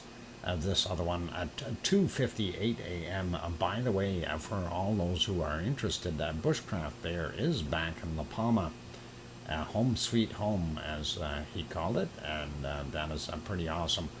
We don't see that much activity there in La Palma right now, and very, very minimal amounts and very small quakes. So nothing really to write home about, nothing to panic over. We just had another quake right there though, 3.3, and that happened at 16:58 UTC, or their time in the Canary Islands, 16:51, I said, not 53. And 18:51 their time. So pretty cool, pretty awesome. We also do see this guy here, also from today, and that was at 4:57 a.m. Their time there in the Canary Islands. So some interesting quakes. That one is, how far down is that? Not sure. Let's see if we put our magic wand over it and see. That is 49 kilometers down for this one. The other one is 20 kilometers down for the 3.3. Then we also had this guy here, and that is 2.5, and it is 14 kilometers down from 932. My bad. So that's what we've got, and looks interesting, but nothing really wild. And of course, these are on that ridge in between the Eurasian plate and the African plate. So we'll always see some shakers happening in that area. And if we carry on in this direction, we'll get to the Azore Islands. But that's it for there. I did say we'd take a quick look at the Pacific Northwest. I don't see anything really new happening. I'm going to actually refresh that one, see if it'll show. There we go. Now it's got a couple of new ones from today, 2.0, 1.9, and 2.2, sorry, 1.2, 1.2 there as well. So 4 little quakes, varying depths. And not sure exactly which ones they were here. Possibly that one, 1.2, from 1414, very, very small, right near the border. This guy, 3, and that was yesterday's actually. Or hang on. No, that was 2 days ago, looking at their local time at 19:02. So that is that one. And the other ones are eluding me. I think they may be these ones down here. This would have been your latest one, 2.0. And that happened at 14:24 Pacific Daylight Time. So that is what we've got there. That's the one that's 5.9 kilometers down. There's the other one, 2.1. And that was yesterday's from 4:12 a.m. their time, 2.1, very small. And how deep was that? 4.3 kilometers. So it gives you a pretty good idea that they really didn't have that much going on in the Pacific Northwest. You know, a couple of small quakes. And it's always good to see the small ones and on this ridge line here. It tells you then that the Juan Fuca plate is sliding in and it's sliding underneath. It's when we stop seeing these quakes in here that we have to get worried, because the longer that would persist, the more likely we'll see a very, very large quake happening there. And of course, anyone who's read the book Full Rip 9.0 will be able to kind of understand that. So pretty awesome. Quick peek at our volcano map around the world. I am going to refresh that one before we get into it. So let's do a quick refresh. There we go. And always like to have the data up to date and go from there. So anyway, Astja up in Iceland, the only one showing there. We've got the two here in the Azores, and of course a microvolcano down here, South Sandwich Islands, and we see our stuff going around for the most part. Everybody is still doing their thing. Still Fernandina still showing as a yellow. I'm surprised it's even there. I was trying to find out if there was anything coming out of that thing, and really haven't seen anything in that sense. And everything else is pretty much here. I think Percy and the other one, Reventador. Let me zoom in on that. There we go. Cerro Negro, Reventador, and Sengay are still active, whereas this is the other Cerro Negro, and there's also a one over here somewhere. Tolika they're showing as an yellow, so very quiet. Messiah still active, and they're actually not showing the other Cerro Negro in there. Going up, Fuego is there, and his buddy, and Popocatépetl right there. Not seeing anything else in those areas, and we'll carry on just looking at some of the other places. Taupo here in New Zealand, and of course White Isle volcano. Apparently they did raise that to an orange, and then they dropped it back down to a yellow again, and that's what we've got there for a White Isle volcano. Tofua and is there in Tonga, and then of course Home Reef volcano showing as active. Still have not been able to find any new pictures of it. I want to see how much more land we've got there. There's that 4.9 quake, and of course here's Tau in the Samoan Islands, and wondering if that shaker is going to loosen something up for that to get going. Vanuatu still very active, and his buddies a little bit less active there in Vanuatu. Yasur, Yasur is active. At least I think that's what I said. Oh boy, tired and need a break. Anyway, Papua New Guinea area pretty much normal for the most part. Luolatok is still producing, so definitely there. Raung still a yellow, should be a green by now. Semaru still active, Merapi and Krakatau still doing their thing. Everybody else is kind of status quo. Barren Island volcano, haven't seen anything from it either. And our friends going here, Mayon and Taal are still there. And of course, Nishimo Shima is been a little bit more active as of late, and we may see a future eruption coming out of that as well again, and that would be interesting. Subanosijima down on the bottom here, and of course the other one that's red is Sakurajima, sliding up a little bit, and we see Ibiko and Alade right behind it, and then Karimsky, Bezimiani, and Shivalesh up here on the Kamchatka Peninsula.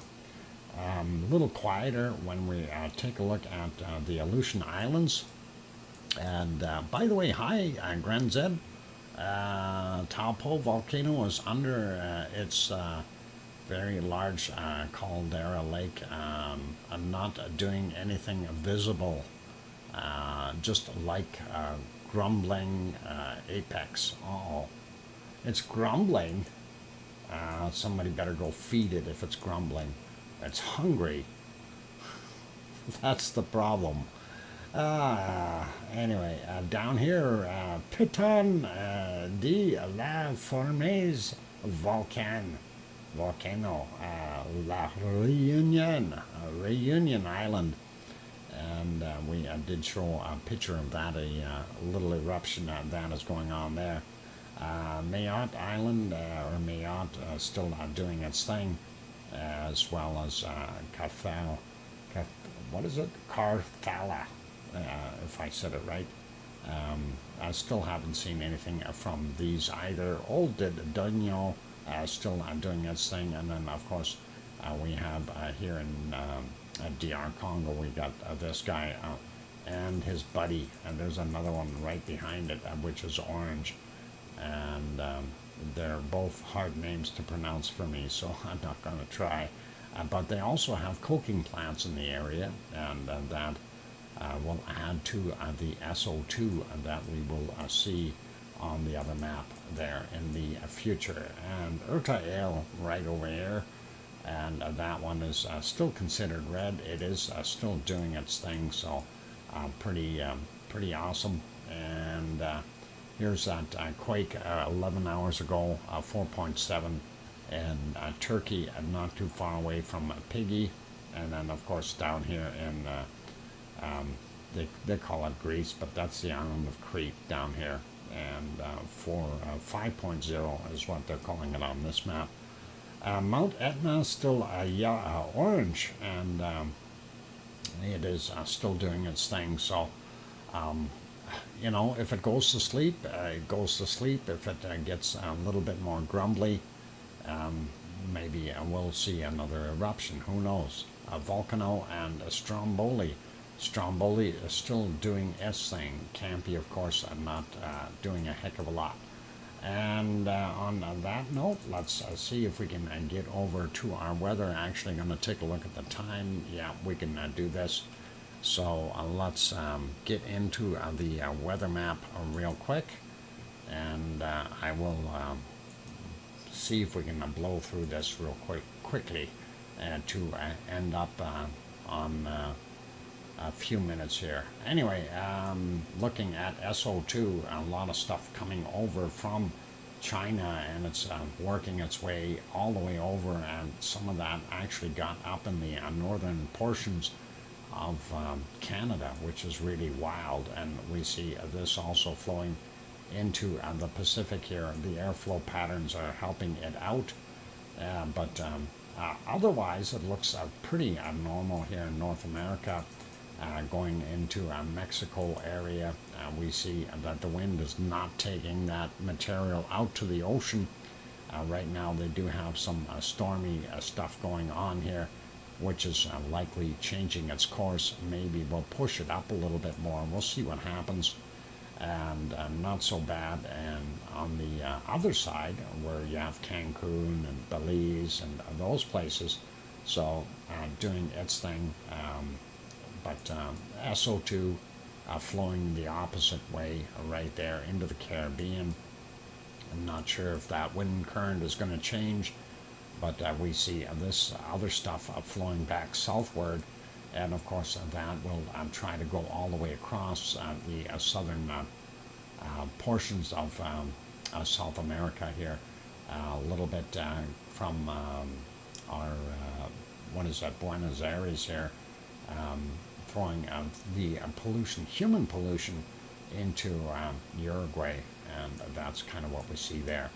Looking at New Zealand, White Isle volcano not throwing out anywhere near as much of that SO2, and as Grand Zed said, that rain is probably doing some of that, trying to keep the SO2 out of the atmosphere and washing it back into the ocean, and hopefully that is what is going on, and we're not seeing so much of it. Tofua, right there in Tonga, doing its thing, and then of course Yasur there, and his buddies here in Vanuatu doing their thing. Looking down here in Australia, southern end, refineries down near Melbourne. It's not coming from Melbourne itself.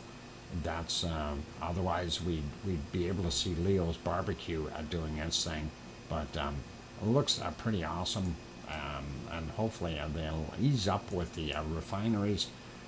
This area, of course, coking plants that they have going on there, continue to make a lot of that.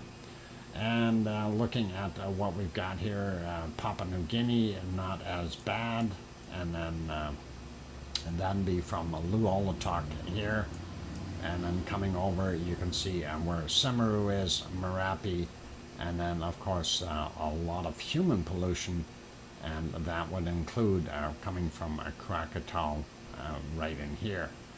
But that is, of course, Jakarta. That is a lot of people living there, so that's what's causing that. Ibu and Dukono has their own plume. We see that. And Mayon is still producing some SO2.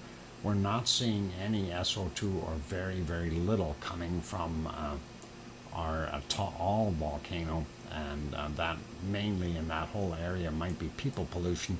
Again, this area, people pollution as well.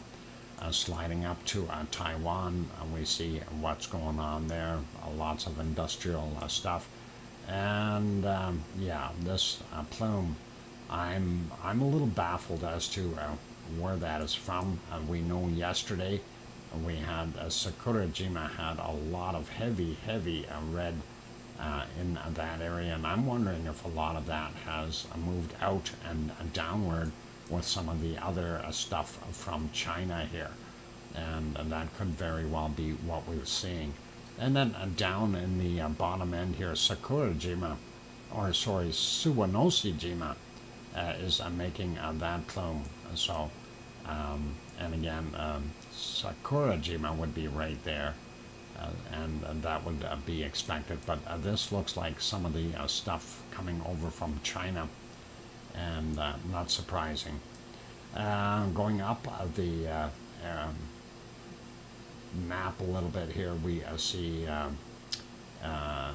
Ibico still working away, as well as Alade right there, and then Karimsky, Shevlesh, and Bezimiani in the middle here doing their thing. So that's kind of what we're seeing.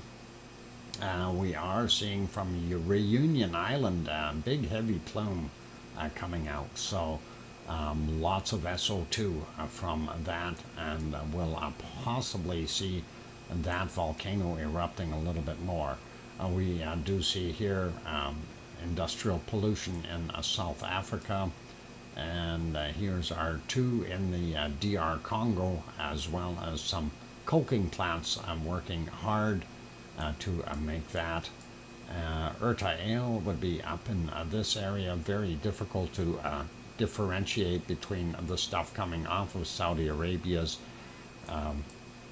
wonderful refineries putting all that stuff in the air, but possibly seeing a little bit in there from Eruption.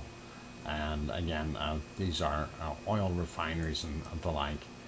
Seeing this here, of course, that is from Mount Etna, and then you add a little bit from Stromboli, and you get that plume right there.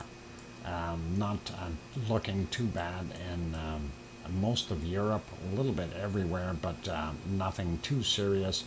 And Iceland is clean as a whistle right now. So pretty awesome there. Let's go over to our actual weather map, and I'm going to refresh that one because it's still stuck at 9 a.m. for some reason. There we go. And looking at what we see here, we still see a Roki out there near Japan, but it is putting some more distance in between Japan and itself. And I'm going to go take another break here right away, you guys, and then we'll go finish up with the weather. Orleans, very close. That is sitting, like I said, just about on the Baja here. So right now, you don't want to plan a trip to Puerto Vallarta. Well, not today anyway. I wouldn't go there for another few days, or at least find out where this 98E is going to head. But yeah, places like Puerto Vallarta are probably going to be getting some heavy rain. And looking at the cold areas, boy, it's cold in eastern Canada. Not good, not good, not good. So Kananaskis country is going somewhere out east here. He's going to freeze. In comparison to where he's at, 16, 17, which is not that warm, but he's going to get over here. He's going to have to take a winter parka along. Anyway, you guys, I'm going to take another break because I do need to keep my voice from blowing out. And we'll leave you on the wonderful lava flows here from August 12th. So don't go away. We'll finish off after I take another little break. So keep smiling. Hit that like button if you haven't done that yet. And I'll be back in about 5 or 6 minutes. And don't go away. Thanks.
And there we go. I am back. Welcome back, everyone. I'm your host, DrFox2000, and you're watching VolcanoX, a live stream. Thanks, Trevor and Kevin and Sharon Stewart saying, I hear you. All good. Excellent. And that's a good sign. Thank you. Anyway, we'll get on to the rest of our weather. Thanks, John and Sue as well. And we'll stop our magic volcano here. Yeah, pause. No, that's not the right spot. How about right there? Okay, I got it. Caught it right in mid-air. Look at that lava just hanging there. I'm glad I've got that power. Thanks, Sasha. And anyway, let's get back over to our wonderful weather map, and we'll have a quick peek and see what it looks like. Yep, it is actually, that's worthy of taking a picture once we get back to it, and we'll maybe do that. Anyway, looking at our weather map, we already talked about these storms here and that one. Getting into what we're seeing here in North America, of course, northern portions of Canada and as well as Alaska, starting to really cool off. Greenland down to some incredible minus 23, 24 degrees Celsius temperatures, and not good. It's telling us winter's coming. Anyway, we see a circulation here pulling down some of that cold air and taking that warm air up and away. We don't like that. And looking at that is mostly in, I guess, well, none of it. I don't want none of it. They do have a little bit of warmth down the bottom end of their territory there, but nothing special. Same thing goes with the Northwest Territories. A little bit of cold here in northern British Columbia, but the rest of British Columbia looking pretty darn nice. And Alberta, not bad today, considering that it is October 2nd. So these kinds of temperatures are really quite nice to see. And most of the prairie provinces holding a fair amount of good temperature. It's not till you get into southern Ontario that it starts to get quite cool. Down on the bottom end here around Windsor and those areas, we're seeing 13, 14, but as soon as you get up to Toronto, the big TO coming in at 11 and about 9 degrees in Montreal. So not good. That high sitting on top. That is keeping everything cold there. New Brunswick, 3, 4, 5 degrees. Brr. Same thing with, boy, Sue must be frozen. Sue, are you frozen out there? You got what, 7, 8, 9 degrees? That is getting very, very cold. Newfoundland, 2, 3, 1, 0. Huh. Boy. Yep, temperatures are falling, and yes, it's cold. Okay. Newfoundland, Labrador area here got some minus temperatures as well. Looking at the United States, though, a little bit warmer. We'll zoom in just a tad, and we see Washington and Oregon and California and Nevada, even into Idaho, quite warm. A little bit cooler right around Yellowstone, which is probably not a bad thing. So Death Valley coming in at 39 degrees Celsius, and we do see some very high temperatures down here in that area, so pretty nasty. Mexicali coming in at about 36, 37. Phoenix, 35, 36 degrees, and quite warm there. Most of Arizona showing some very hot temperatures still. Up in the northern places like Flagstaff, probably about 23, 24, 25, depending on where exactly you're at, but not too bad. New Mexico, again, quite warm. All of Texas still showing very nice temperatures in the upper 20s for the most part. and not seeing anything that is really pushing over that 30 mark until you get down here. So not so bad. That is doable, if you will. And Arkansas, we see again a nice, not bad, and Mississippi, Louisiana, those areas, and as well as Alabama, showing some reasonable temperatures. Even here in Georgia, not bad. Till you get up into the mountains up in the north, and that's when things start to cool off. South Carolina a little bit cooler, same thing with North Carolina a little bit on the cold side, so Charlotte coming around 15, 16 degrees Celsius. Grandma B's house probably about 15 degrees Celsius there, so gives you a pretty good idea of what's going on down in Florida.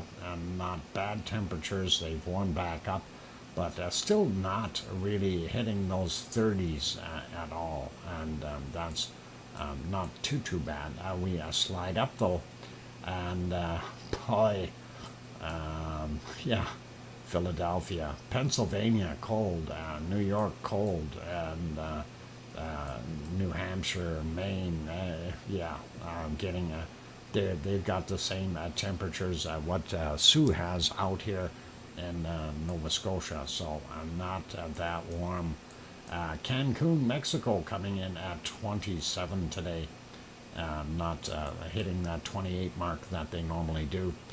But we do see some very steep temperatures here in the Baja area, and coming up to 37, and that's pretty interesting. Orleans still causing all kinds of havoc here for these good people. I don't know how far in that goes, if Guadalajara was being affected, but we certainly know places like Puerto Vallarta are probably getting nailed with that storm sitting off the coast.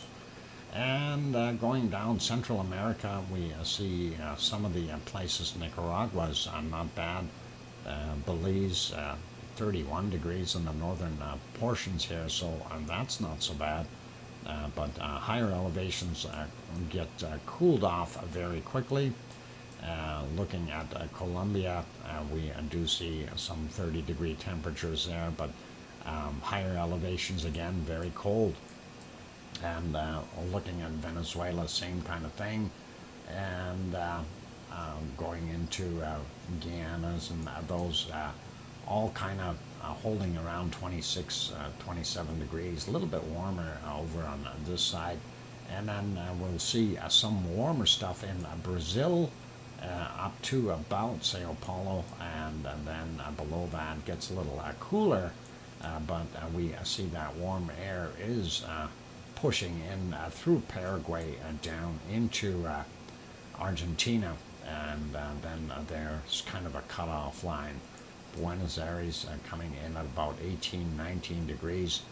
Uruguay, kind of the same thing, a little bit cooler in some spots. And I think that's this high causing that cold circulation to be pulled up a little bit, and not good for them. Rio de Janeiro, 20 degrees Celsius. The beaches might get populated yet. And Sao Paulo, doing not bad at 19. And sliding over to New Zealand. Let's have a quick peek there. And North Island, not too bad. Mid to upper teens in most places. South End a little bit cooler, down to 11, not so good. South Island has got variable areas, and cold in the higher elevations, obviously. And we'll leave that. We'll take a look how much rain we got there in a bit. And looking at Tasmania, and they're actually not too bad. It could be worse, but looks like Hobart maybe around 10, 11 degrees, 10, there we go. But that is what we've got there. And Melbourne is kind of sitting on the fence here between some cold air and some warm air. Hopefully Leo is not having to travel too far, and he'll keep warm, and that is pretty cool. Or warm, cool, yeah, nice. Anyway, Sydney only coming in at about 15, 16 degrees. Brisbane up top here, 17, 18 for Oz country, and that is what we see there. Adelaide, a little bit kind of that same temperature, 17, 18, depending on where you're looking. And Perth, 10, 11 degrees, a little bit on the cold side there. Northern Australia starting to warm back up with some better weather coming in, I guess. And looking at our Malaysian and Indonesian and Philippine areas, looking at not so bad. And they're actually kind of stable for the most part. And Bangkok, South Island is due southerly blast this week. Okay, makes sense. Grand Zed, thanks. And hi, by the way. And looking 26 degrees, thanks, Sue. And that's what we see in Bangkok. Possibly raining there because it's 96% relative humidity, and that would make it very uncomfortable. We see the temperatures here, not bad in Taiwan, a little bit cooler in Japan, and 'tis the season where things start to cool off a little bit for these guys as well. And kind of, yeah, all of Japan is pretty normal for the most part. We got that high sitting on top. That's probably not helping the temperature much. We do see some storm activity here in the Sea of Japan. I don't know if that is going to mean anything. And Roki, the big typhoon or whatever you want to call it out here, doing its thing. And of course we see this high, and that high, I don't know if that's really a help or a hindrance right now. This low though is definitely bringing down some of that colder air and helping the Kamchatka Peninsula start to freeze. We do see some circulations here, low there and low here, and the Bering Sea, and then of course seeing all that cold air up top there. Brr, I don't like it. It's cold.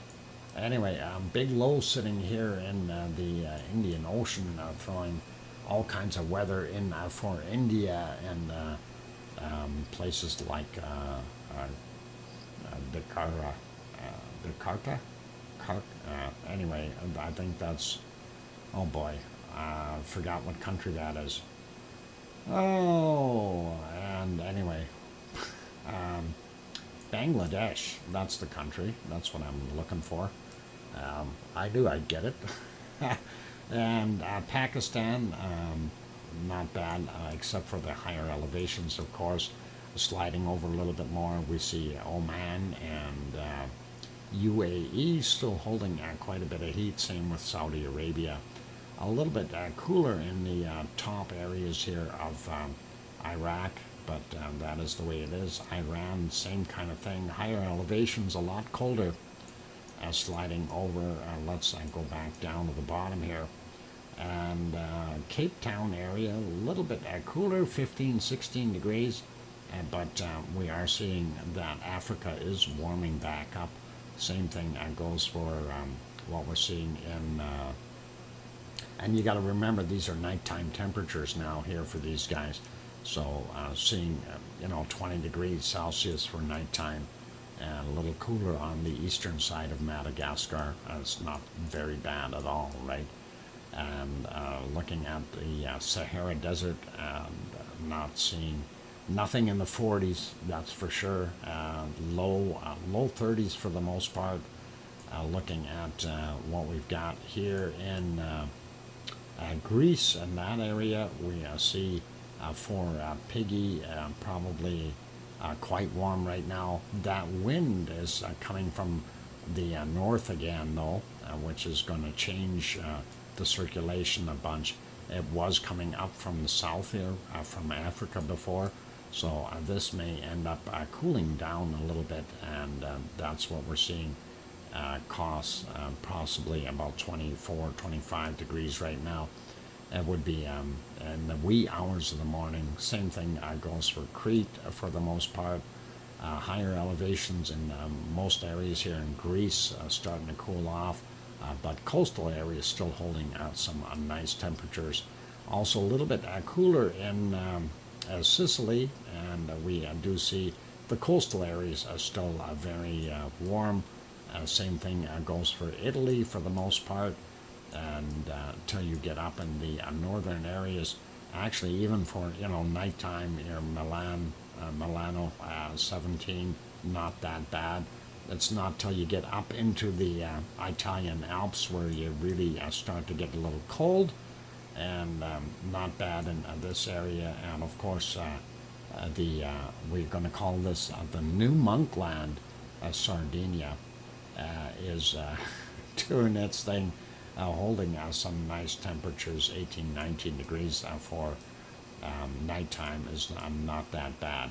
Spain has actually warmed up a little bit in comparison to what we had yesterday.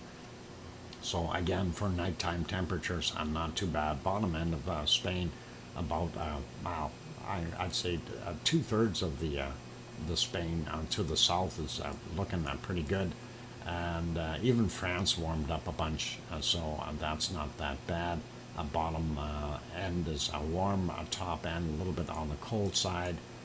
Getting into Luxembourg, 8, 9 degrees Burr, and that is kind of the same thing with our Holland, a little bit warmer on the coastal areas, and then of course,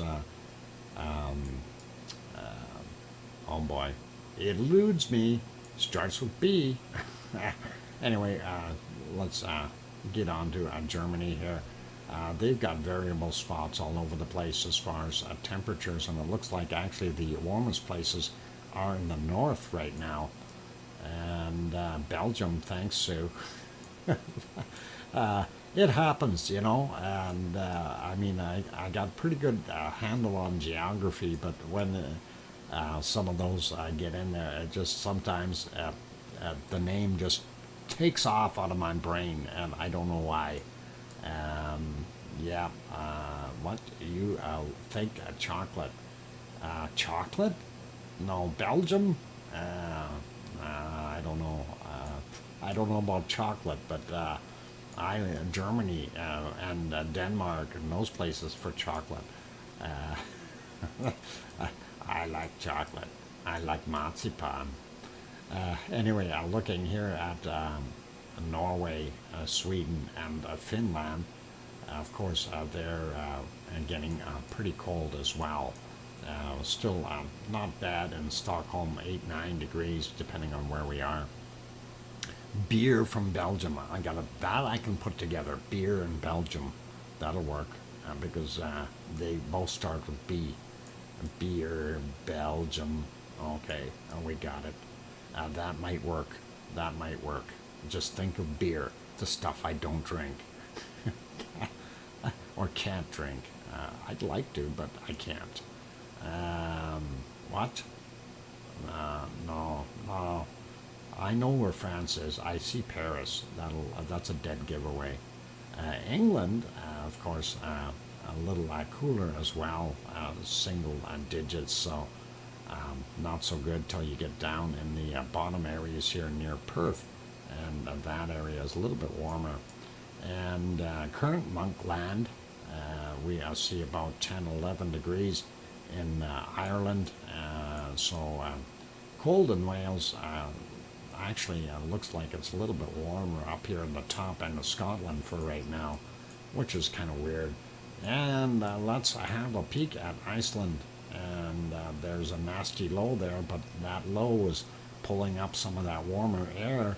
So the Reykjanes Peninsula will be a little bit warmer than what we were seeing yesterday. So our Ragnar area be about 9 degrees, but windy. And looking at Reykjavik, we see about 10-11 degrees for their temperature. So that is kind of what we're seeing temperature-wise around the world. And of course, we already looked at this very, very cold Greenland and Baffin Island and so on.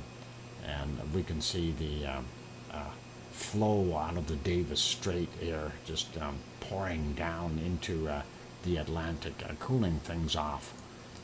Let's switch over to precipitation, take a look and see what we've got.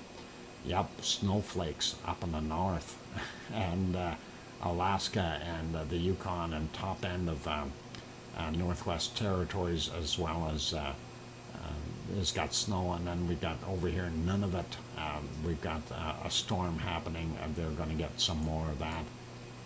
And then seeing on top end of our Quebec area, they've got some snow happening as well. Not seeing any nasty rain yet, but it will come, Sue. Sue, you're going to get rain. This will move up. Wow, right now the circulation is actually pushing it away from you, so unless that high takes off up north here, you're going to might stay clear, which isn't too bad. Looking at the U.S. though, western states are very dry. Getting my winter tires put on this week, so I'm ready for snow. Awesome. Looking at Montana, some isolated showers there. Same with Utah, and of course Colorado seems to have some stuff going on. A little bit up into South Dakota, top end of Arizona, a little bit there, and the same with New Mexico. Looks pretty clear there in Texas and most of the southern states for the most part, until you get back over here and this nasty system, new storm here, Virginia Beach area and Philadelphia, Baltimore, Virginia, and looks like some of it bleeding down into North Carolina, and that is not so good for them, but hey, we can't help it. Mother Nature is doing her thing. There's Orleans, and there's what I was talking about, that it would be nailing Puerto Vallarta and possibly some of it getting up into Mazatlan and those areas. And I don't know how far inland it's pushing, but Guadalajara being right there could be getting in that far. Sliding down into Central America, seeing Guatemala and of course El Salvador and Nicaragua, those areas all getting rain and stormed out. Costa Rica not looking so good either, and getting down through Panama. Everybody's got rain, jungle rains. And looking at what we've got here in the Amazon, of course it's going to rain in the Amazon. That's the Amazon rainforest going down here, and we see Bolivia's got some stuff happening, as well as Peru, and getting all the way over, and not as much here in the rest of Brazil. Looks fairly dry though in Argentina and Paraguay and Uruguay, and going down all the way to the bottom here. Not seeing any snow or anything happening in Chile, which is odd and different for a change. And here's that stuff happening in New Zealand, and we see where the colder temps are. The warmer temps are actually where the rain's coming in. And this is kind of a circulation here, so our good friend Grenzed, zoomed the wrong way there, getting some of that. Hopefully, I'm not sure if you're up on the North Island or the South, but that is what we've got there, and it looks like a nasty out here in the ocean as well. I wouldn't want to be there. Looks dry in Tasmania and Melbourne, and those areas. Sydney looking dry, possibly off the coast here by Brisbane, a little bit of rain, and some probably welcome rain. You're in the far north, okay, no worries, that's all cool. So you're getting rain right now if you're up in the north. That would be a rainy area. The rain here in central Australia, that's probably good for them right now. They just don't want it all at once. They want it in nice showers. And looking at our Indonesian, Philippine, Malaysian areas, yeah, they're storm. That is pretty normal for that area, and going up a little bit more. And John, good night, John, if you're going, take care. And looking at, we see this system here just right around the Yellow Sea. We've got some of that stuff, and what we call the East China Sea is what they call it. A little bit here in the Sea of Japan, not so bad. And that circulation, not good. Right up here at Kamchatka, the snow, and we see that Siberian areas here getting very cold.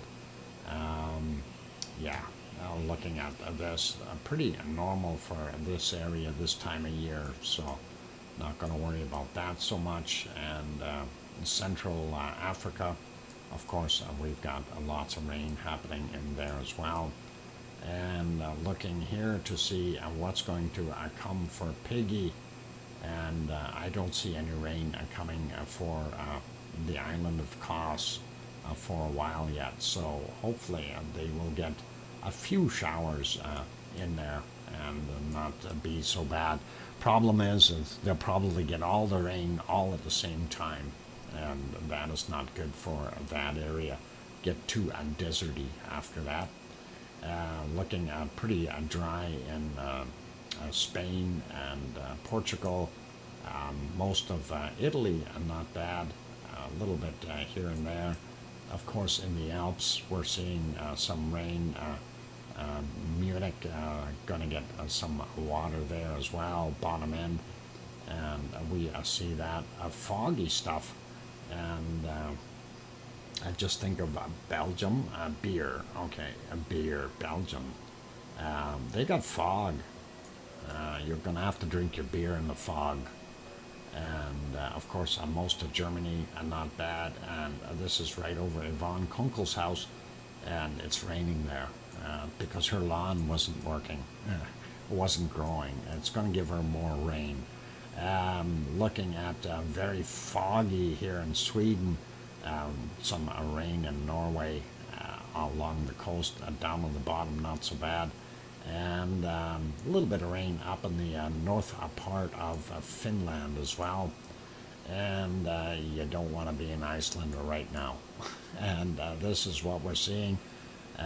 Not a surprise, that low that was here, it's pulling up warmer air, but it is also bringing along the humidity with it.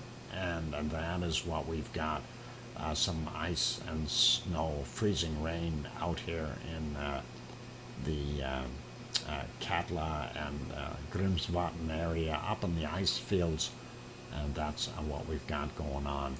And we won't even talk about that green land, that's really white land. And that's about it. Just wanted to point out we still have our equatorial storm going across there, and of course the big storms to watch out for are Orlean. This is down for our Mexican friends, and they need to take heed of that one. And I don't see anything new coming in for our Florida area and that area. I think they've had enough of that for right now, so hopefully no more hurricanes for a little while. Let's move to our temperatures and find the lowest temperature in Antarctica. And I already found minus 73, and that is pretty chilly. Let's see if we can find anything a little bit colder. Whoa, come on, I don't want that. And Sue found minus 75. Wow. I had minus 73 here. And let's see, where are we? Minus 72. Yeah, somewhere down here. Things that make you go, There are some cold spots, though. We got minus 70, 71, 72 up in here. So, yeah, and we had minus 73 down in this area. 71. And I did see minus 73 on mine, so I see him again. There it is, somewhere right in there. So, okay, Sue, if you found minus 75 C, then you win again by 2 degrees. Canada's country says I'll say minus 75. Wow, and yeah, that is pretty nasty either way. And I hope those penguins are staying warm, and we really don't want them to be any colder than that. That is pretty nasty. So I think that is it for today's stream. So yep, and all good. And I'm okay with that. Let's leave that down there though, and I'll stick with Edmonton temperatures indicated on the map here as 22 degrees Celsius, and that is what I would like. Just over a year ago, I could only find a low of minus 64. That's interesting, Banana Puss. That is actually kind of interesting. I wonder if they had a warm year. So, all right, you guys, that is it for me, for the stream for today. And it is, of course, our Sunday stream, so we're wrapping it up. And on those friendly notes, remember, tomorrow is Monday, so we'll be back to regular weekday times. And I want to say a big thank you to our super chatters, and that was Maria, and then Grandma B, and then Maria, and Maria. And we do appreciate all of the super chats, and that is awesome, and thank you very much, you guys, for that support. Also, big thank you to all the members in here. I do appreciate that support as well, and that is awesome, and thank you all for helping out, and that is cool or warm, depending on where you want to be. I prefer warm, and all good.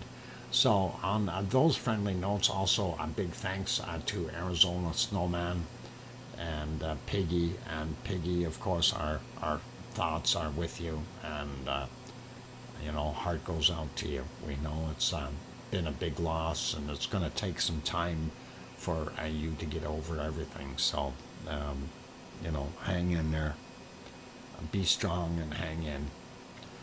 Anyway, also C&D Boy and any of the other wonderful moderators that might have been in the background, thank you all. And thanks everyone for being here today.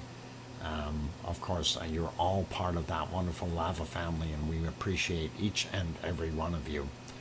On that friendly note, it is time for me to wrap it up and say my wonderful thing here.